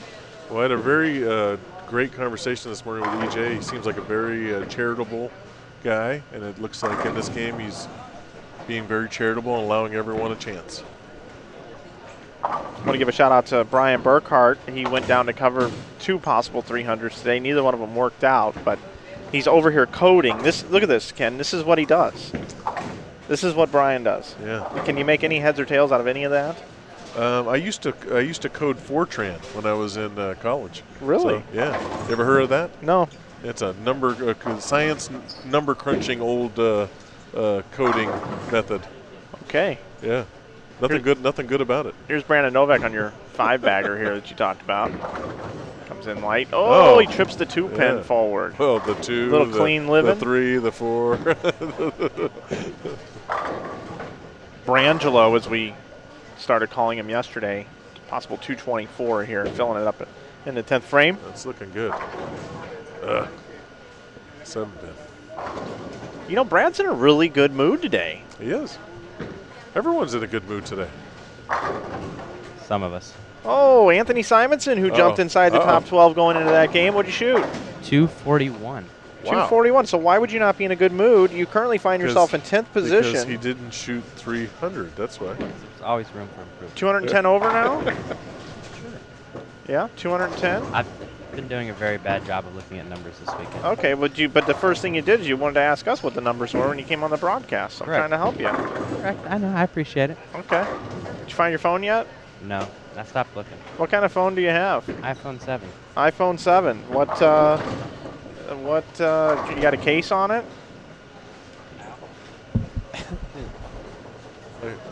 I think I discovered how where the phone went. Yeah, that's how it happens. All right. Anthony Simonson losing his earpiece. Can you hear in that ear? I can. Okay. I didn't know if I was hearing you guys actually standing here or if it was okay. the headset. Oh, yeah. But you're in a good spot with a game to go. Yeah. You got to be happy with that. I mean, you came in today. Where were you? In 31st place at plus 99. Yep, and I even, before we even started this morning, I gave you the ringer I needed a sub so I could just get 33rd and go back to bed. I know. 8 a.m.'s not my thing. I know, it's not mine either. Millennials. I told you that's why we didn't get any entries on the early squads. Millennials.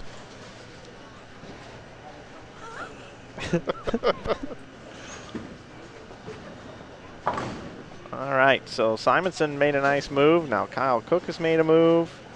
Dave Watka looks like he's back inside the top 12. We'll see who falls out here in just a minute. I'm proud of Anthony as a millennial. He so far no separation anxiety from his phone. That's true.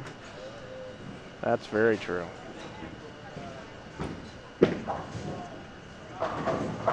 He's over there discussing with Kyle Troup something. Probably talking about where dinner is going to be later tonight. Yeah.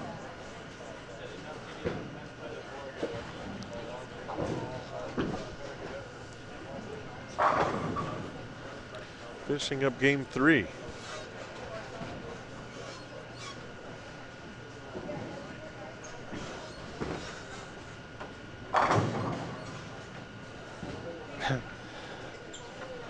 Dick Allen in the chat is cracking me up with some of his commentary.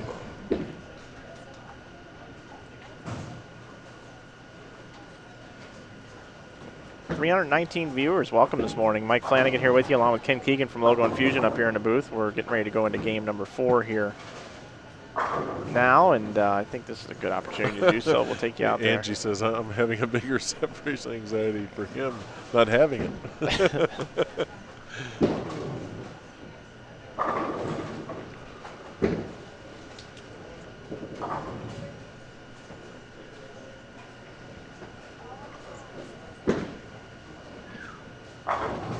Angie making the back and forth travel to the West Coast the next couple of weeks.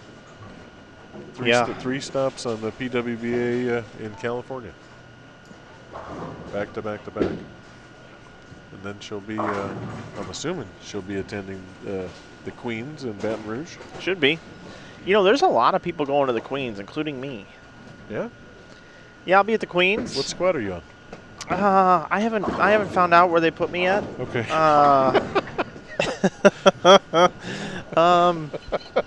Awkward. I got to drill a few balls, though.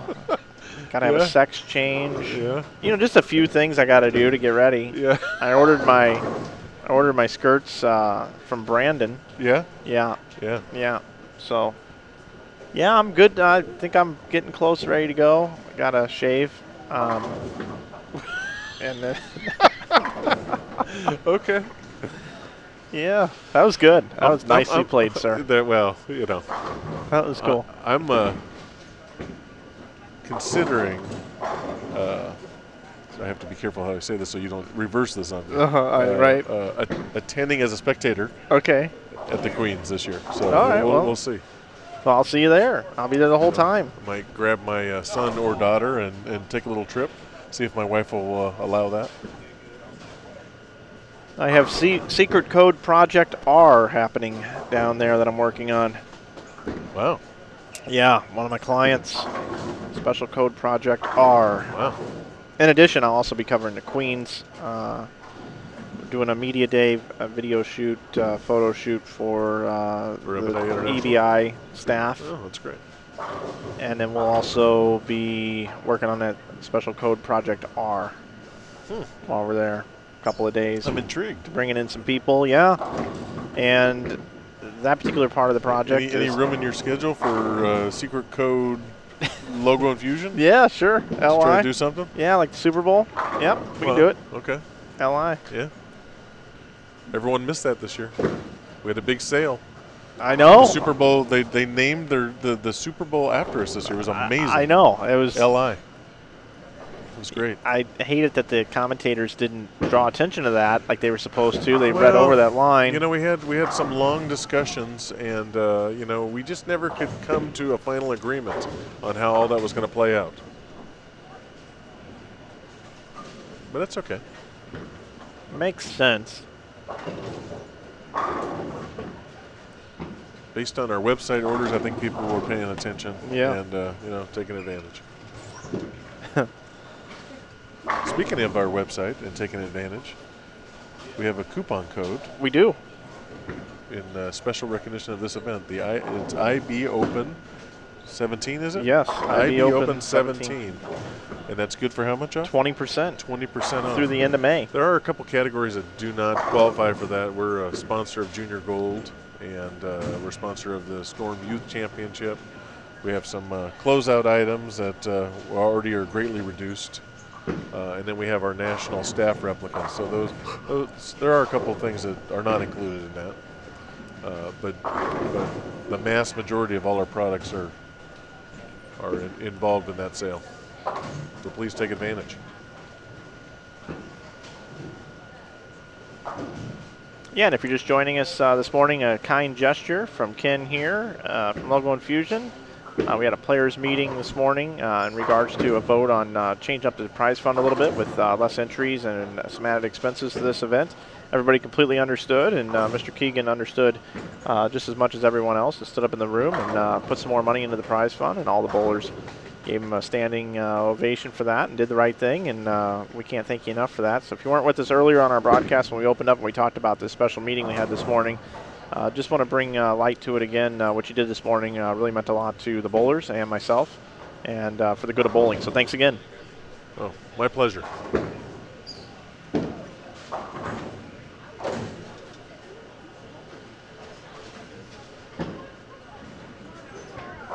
So how often do you get to have a few, EJ Tech just balked? So yeah, he so did. He heard you. He's like, I want to hear what you're about to say, Ken. So I balked. But, I mean, we've got a couple recent champions here. Anthony Simonson lofting the ball. Wow. EJ Tackett.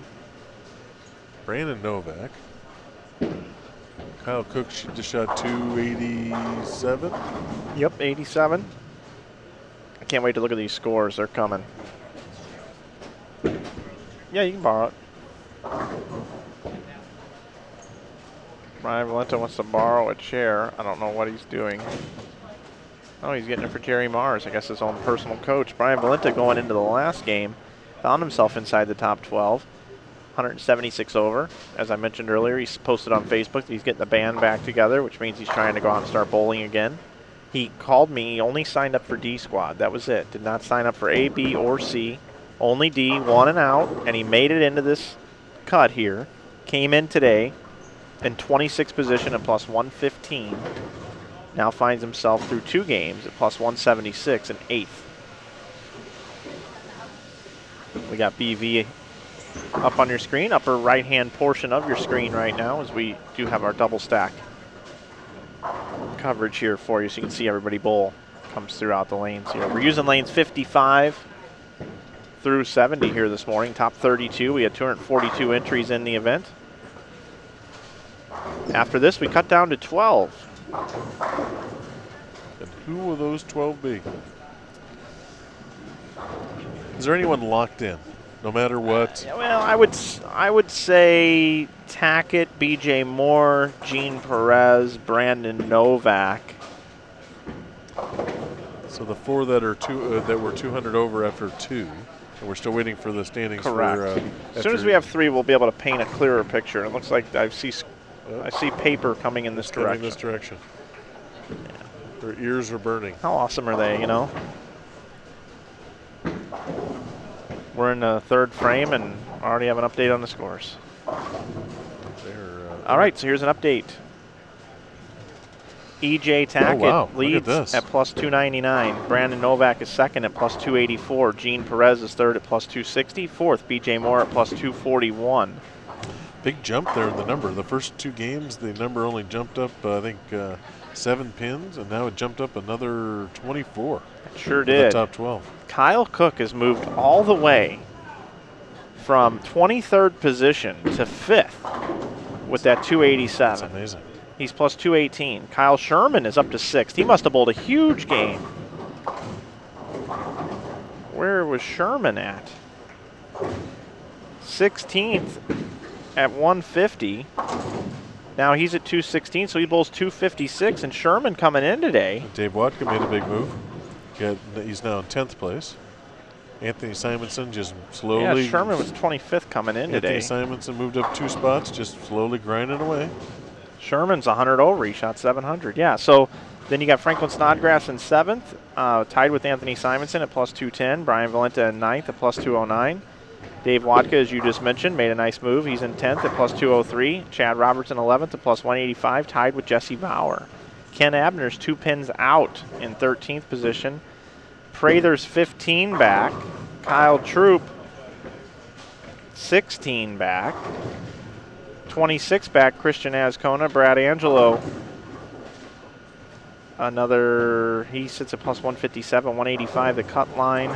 Nick Pate up to 151 over. We have a special guest in the chat. Scott Hunick, one of our staffers, is chimed in and asked for a moment of silence when bowling is done to ping Anthony Simonson's phone. I like it. Are you going to allow that? Yeah, I'll allow it. Okay.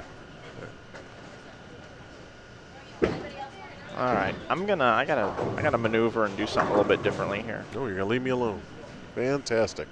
Well, folks, this I don't really know what to say because I just answer based on what Mike Flanagan says. Now I have to kind of do my own thing. So let me stand up and try to be intelligent here. Figure out something. Kyle Sherman up on lane 63. Doubles up. He made a big move last game. He's got double, spare, double in game 4. This is the last game of the of what we're calling moving day. So there's going to be a lot going on here. Who is the B bowler on 63?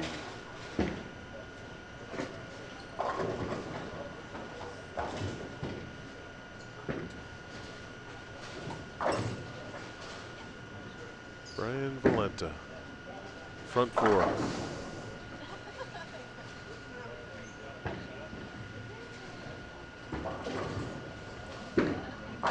Brandon Novak has the front 3 on lane 67. So basically you got a bunch of guys on the top that are continuing to hold on to that. And the big question here is going to be in positions 13 through 32, who's going to make the big move? That's right, or who's going to fall out? And who's in the positions 1 through 12, who's going to fall out? Brandon Novak with the front 4.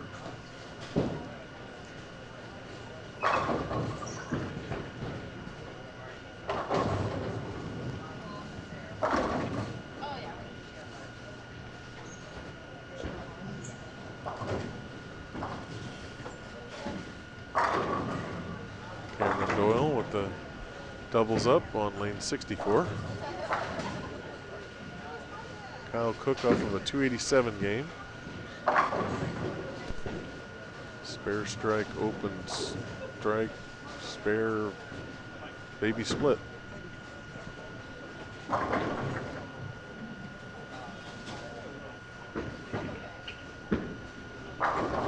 Kyle Sherman with another strike. All right, Ken, so here's how we're going to do this. This is your sheet right here. Okay. Okay?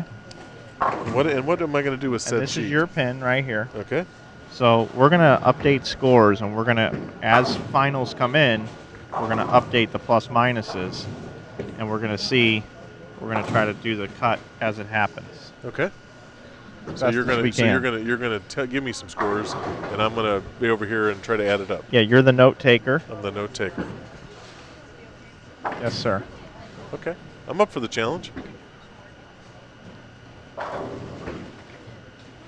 Brian Valenta up on lane 63 is the front 5. So I'm going to start with the guy in 13th position, just on the outside looking in, Ken Abner. Abner has spare, open, open, spare, strike. So what I like to do, Ken, if you would, is draw a down arrow next to the number 13 in his spot, meaning that you know that he's off to a slow start. Okay, now would I write that on the left-hand side or I the right-hand usually side? do over on the left side. Okay, a down arrow. Yeah. Okay. The next person I'm going to go check on is Chris Prather. Okay. He is down on the end pair, is it? Yes, he is.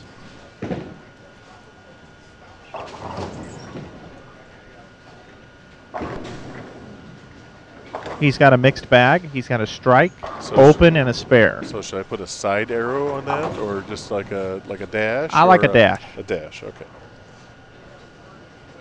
So far we got a down and a dash. Yeah, Kyle Troup. Yeah, how's he doing? Somehow I'm just guessing he's doing all right.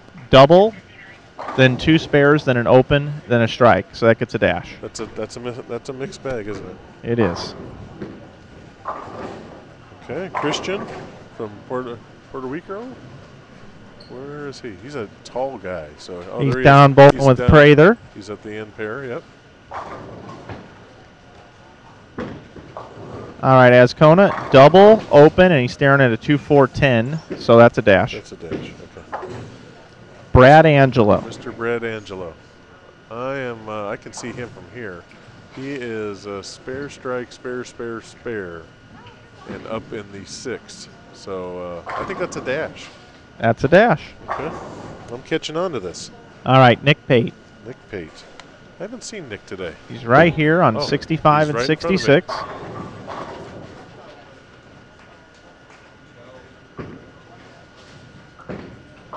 Now keep in mind, Kyle Cook, who just bowled a huge game, has got 95 in the 6th frame. Just got a strike in the 7th. So Nick Pate looks like he had a triple. He's got open, strike, spare, triple. So that gets an up. That gets an up. Okay. Mr. Tom Hess. Tom Hess can shoot 260. So that's definitely an up. Yeah, I would put 2 ups next to that. 2 ups. Kind of looks like a house, just so you know. Okay. All right. Then Farrell Williams is 132 over. He's 53 behind 12th right now, which now we're starting to get to a kind of a lofty number. I hope Farrell has the front 6. He's up over there, looks like 69 and 70. And he's got spare strike, spare strike. He is got the Dutchman going. So he gets a dash. Yeah. Well, I would actually say down at this point based on where he's at. And then now I'm just looking for big strings to see if there's anybody that I haven't caught yet. Chris Collins have a big string of strikes down there in the end pair. I don't see any strings down there. We do have the front 7 over here on 63. Yeah, Brian Valenta coming up on the 8th. He's like on a mission. Well, he told you he was going to get serious about bowling, and he looks pretty serious. Yeah, Tom Hess still has 269 left.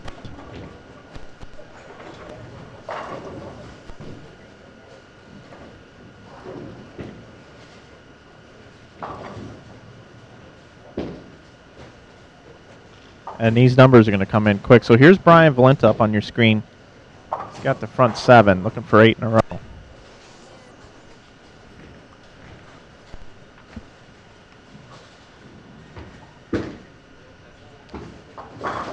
And he's got it. The front 8. And Kyle Sherman can still bowl 279. So Tackett, Novak, Perez, Moore. They're not bowling bad games, right? So, Mike, I have a question for you. So we've been focusing on everyone under the 12th spot. What about Jesse Bauer? He's in the 12th spot. Where is he at? Yeah, I will get that for you in just a moment. But I see Tackett, Novak, Perez, and Moore all looking good. Sherman as well. So if you could circle their numbers. Okay. So the top 4 and number 6. How's Kyle Cook doing? He's up on 66 right now. You see him on your screen. It's a mixed bag, isn't it? Looking, yeah, he's off to a bad start, but now a double, big double in the 7th and the 8th for Kyle. Okay. Brandon Novak, another strike. He's got 278 in the possible. Yeah, so they're safe. Kyle Sherman just struck again in the 9th frame. Still 279 going. Simonson can bowl 224. Yeah. So that's a dash. So we need Chad Roberts and Jesse Bauer. Who was Jesse Bauer paired up with? What about Dave Watka? Yep, I can get that too. I have a side profile of Dave Watka. It's hard to tell.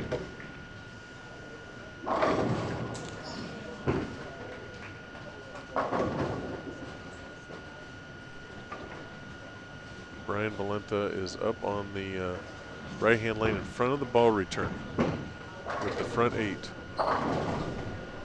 Watka can only bowl 204, and he needs the last 5 to get there. Greek Church. But that was a difficult shot. He was standing in front of the ball return. Not a lot of space there.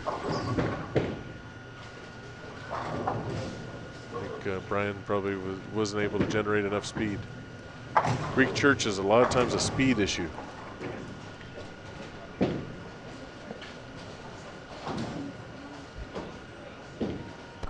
Dave Watka. He can bowl 204 with the last 5. Yeah, he a little questionable there. Tom Hess just threw the first one in the 10th frame. Okay. He's in the 250s already. I'll get you a final score. Okay, so that's going to be over 200. But the cut, again, Jesse Bauer was at 185, so. Hess doubles in the 10th. Tom Hess is going to make this cut.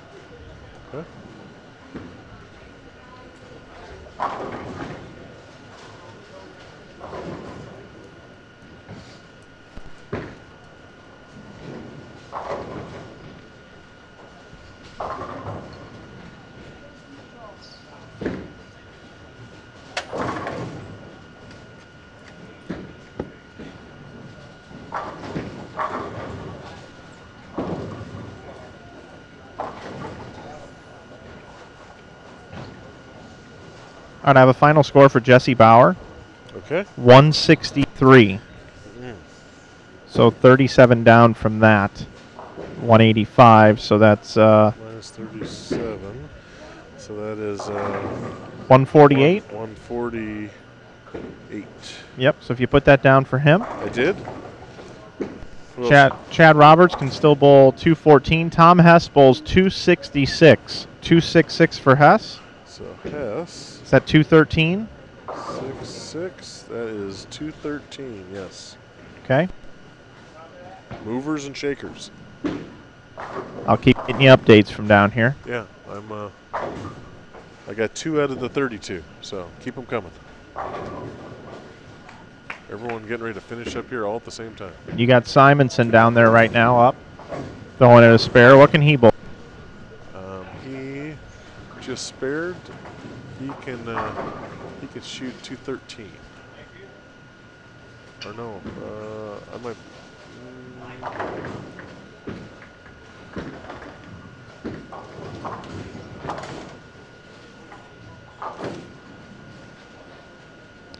Chad Roberts was in 11th coming in. He's a plus 185. He threw the first strike in the 10th. Can bowl 244 is his number. 244 for Chad Roberts on a max score. I might be wrong on Anthony's. I get a little bit. He walked off, and it's kind of hard to figure out what's going on here. So okay. We'll have to see. Kyle Sherman, 255. 255. So he's in. We had him circled. 271. Yep. Kyle Cook over there. See him bowling. Yeah, he got a 7 count in the 9th frame. So not looking good. This is going to be the interesting part with who drops in, drops out. Brad Miller, I think, just finished 235. Yeah, and you can scratch Abner. Just draw right through Abner's line. Okay.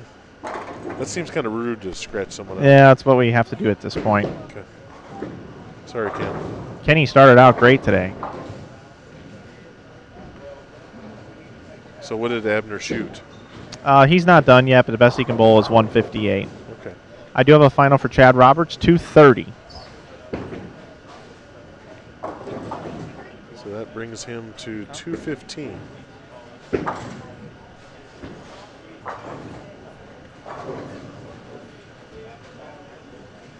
All right, the best Dave Wadka can bowl is 172. So at this point in time, I would scratch Wadka. Yeah. He's a friend of mine. I'm not going to scratch him. I'm going to, because who knows what's going to happen here.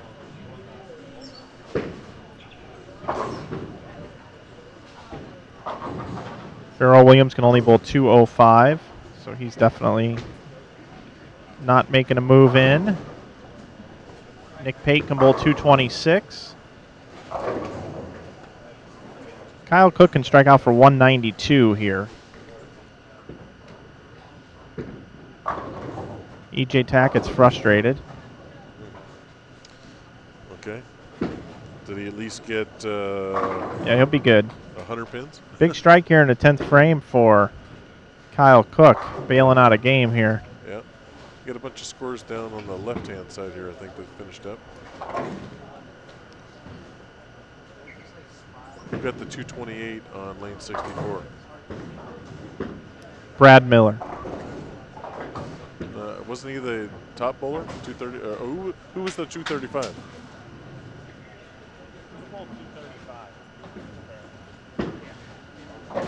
Cameron Doyle.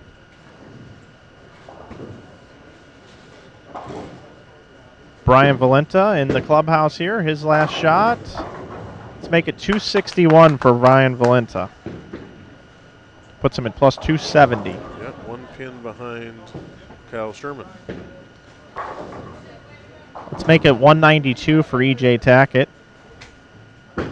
Should finish at plus 291. Why am I not finding Cameron Doyle on here? Because he's way down at the bottom in 30th.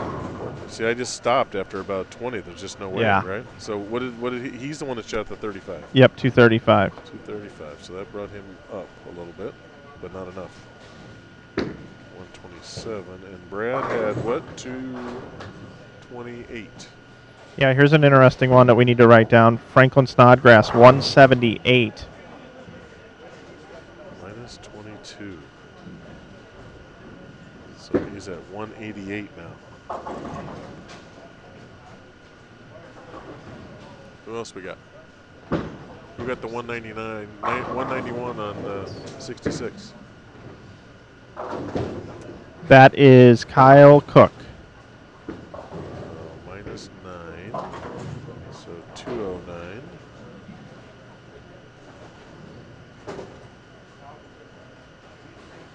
Then I'll head down and get Ascona updates. Brad Angelo on quite a run here, actually. This is a developing story. Brad Angelo looking to get in. How is Chris Prather doing? Yeah, I'll get that for you in a moment, all the way down the other end. I'm down here watching Angelo in the 10th frame. First shot in the 10th, and he gets a strike. That's 5 in a row for Angelo. He can still bowl 247. Wow. Amazing. I'll tell you what, from position 7 through probably 22, we're going to see all kinds of shakeups here. So you've got EJ Tackett's score. Brandon Novak just bowled 243. Okay. So he's probably going to be your new leader. Right. Yep. 3. DJ Moore just finishing up here, can bowl 211. Looks like he's got 210. Yep. So you got scores for the top 7 guys. Gene Perez is the one I'm missing.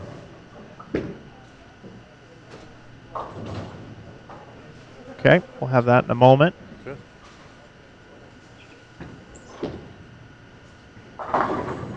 He's going off the sheet. He's only at the 9. He shoots 220. And Angelo is doubled in the 10th. Okay. I got word that Prather looks like he can shoot 220-ish. So that's going to be close. What did Gene Perez have?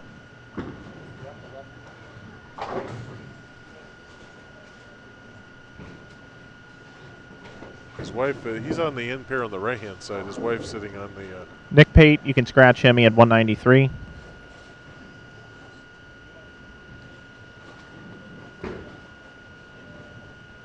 Yeah, I don't have a score for Gene Perez.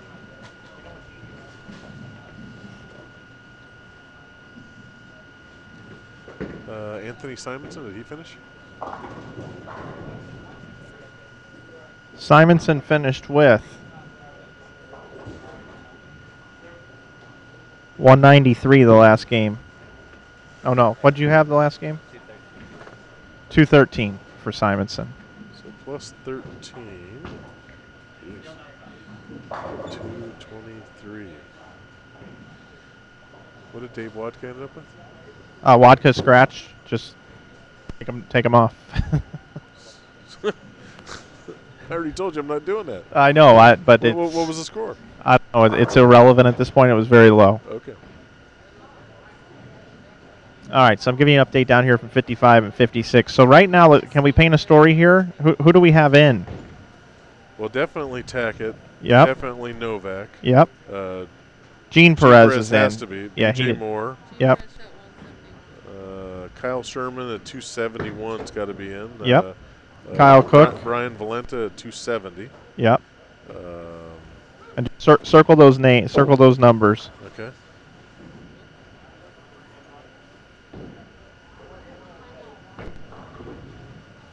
I got to work on my math here. So you got Tackett, Novak, Perez, Moore, Cook, Sherman, Simonson, Valenta, Roberts, Hess. Yeah, Hess is 213. So you're thinking if you're 200, you're in, right? Well, not necessarily. Okay, well, you're throwing it all over the place.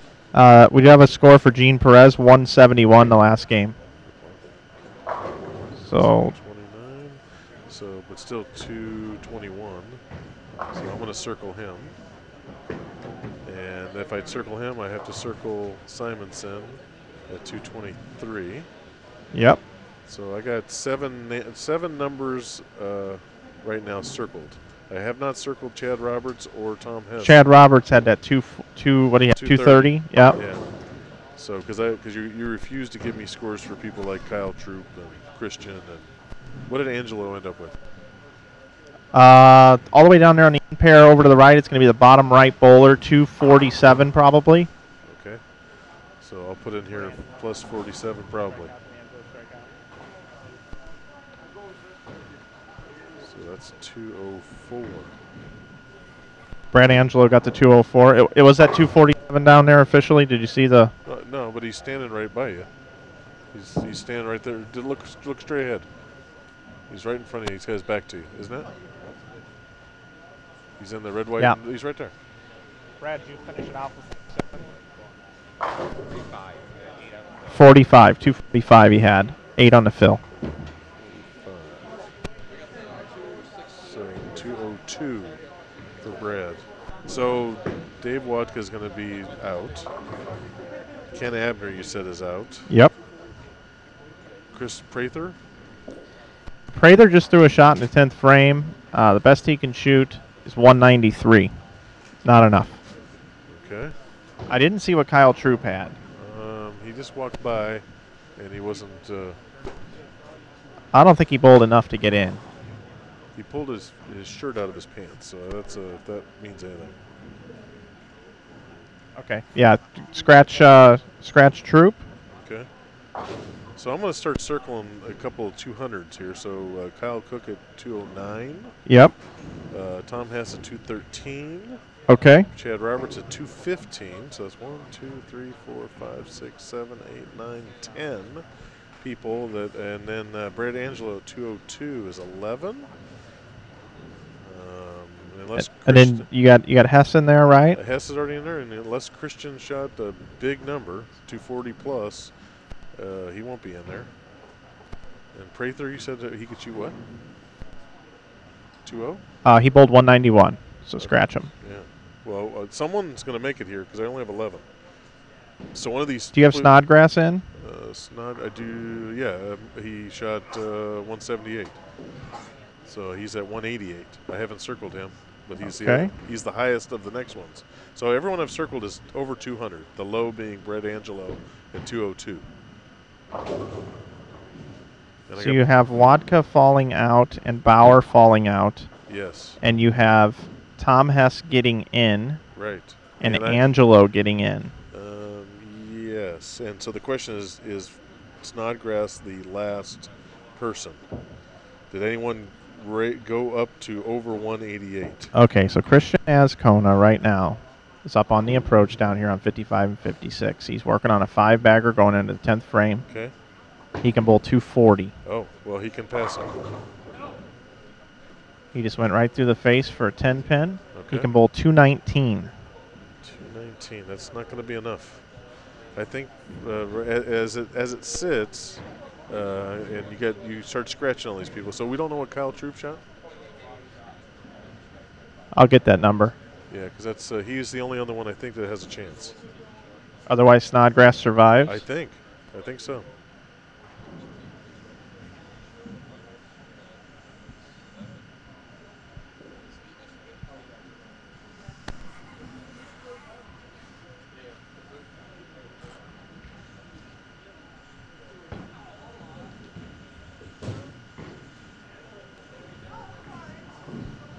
I think he's going to be the last one. Yeah, I think only Troup or Prather. Yeah, Troop's the only one that could have beat him. Yeah, I'm not sure what he shot though. Kyle, he had under 200. Kyle Troup had under 200. Okay, so I'm pretty sure that I'm gonna circle Franklin. Franklin Snodgrass is our unofficial cut number. What's that number, Ken? 188. 188. And so he shot 178 and still stayed. He was in 7th, and it looks like he should be the 12th person, unless there's something we missed here. Chris Collins didn't shoot something crazy the last game? No, not at all. So, okay, so he's just. So let's run it down. Troup didn't shoot 200. Christian, you said could have shot 191 there at the end. Yeah, so nothing there. Okay, so unofficially, it looks like Brandon Novak is number 1. Okay. Number 2 would be EJ Tackett. Yep. Kyle Sherman in 3rd. Big move for Kyle Sherman. He came in today. Brian Valenta in 4th, and then there's a gap. Sherman went from 25th to 3rd. I think BJ Moore is in 5th. Yep. Looks like it. Now we're getting, so we got a 221 here, a 209, there's 220, no, there's a 223. Anthony Simonson is a 223. So I think he is in 6th. That would make Gene Perez in 7th at 221. And now we're getting into the teens. So we're 7th. Chad Robertson 8th. Tom Hess in 9th. Kyle Cook in 10th. Kyle Cook 10th. Brad Angelo in 11th. What a big run for Brad. And Franklin Snodgrass in 12th is what I have. Okay. So I don't know. Give you the rundown here real quick. Good job, Ken. Number 1 seed will be Brandon Novak. Number 2, well, unofficially, EJ Tackett. So. Number 3, Kyle Sherman. Number 4, Brian Valenta. Number 5, BJ Moore. Number 6, Anthony Simonson. Number 7, Gene Perez. 8th, Chad Roberts. 9th, Tom Hess. 10th, Kyle Cook. 11th, Brad Angelo. And 12th, holding on, is Franklin Snodgrass. That's our unofficial rundown of the scores, everybody. And Harvey says Snodgrass is in. Good morning to you, ADP fan 07. And let's give a shirt away today. Kent Duchesne says. Oh, maybe we can do that a little later. Yeah.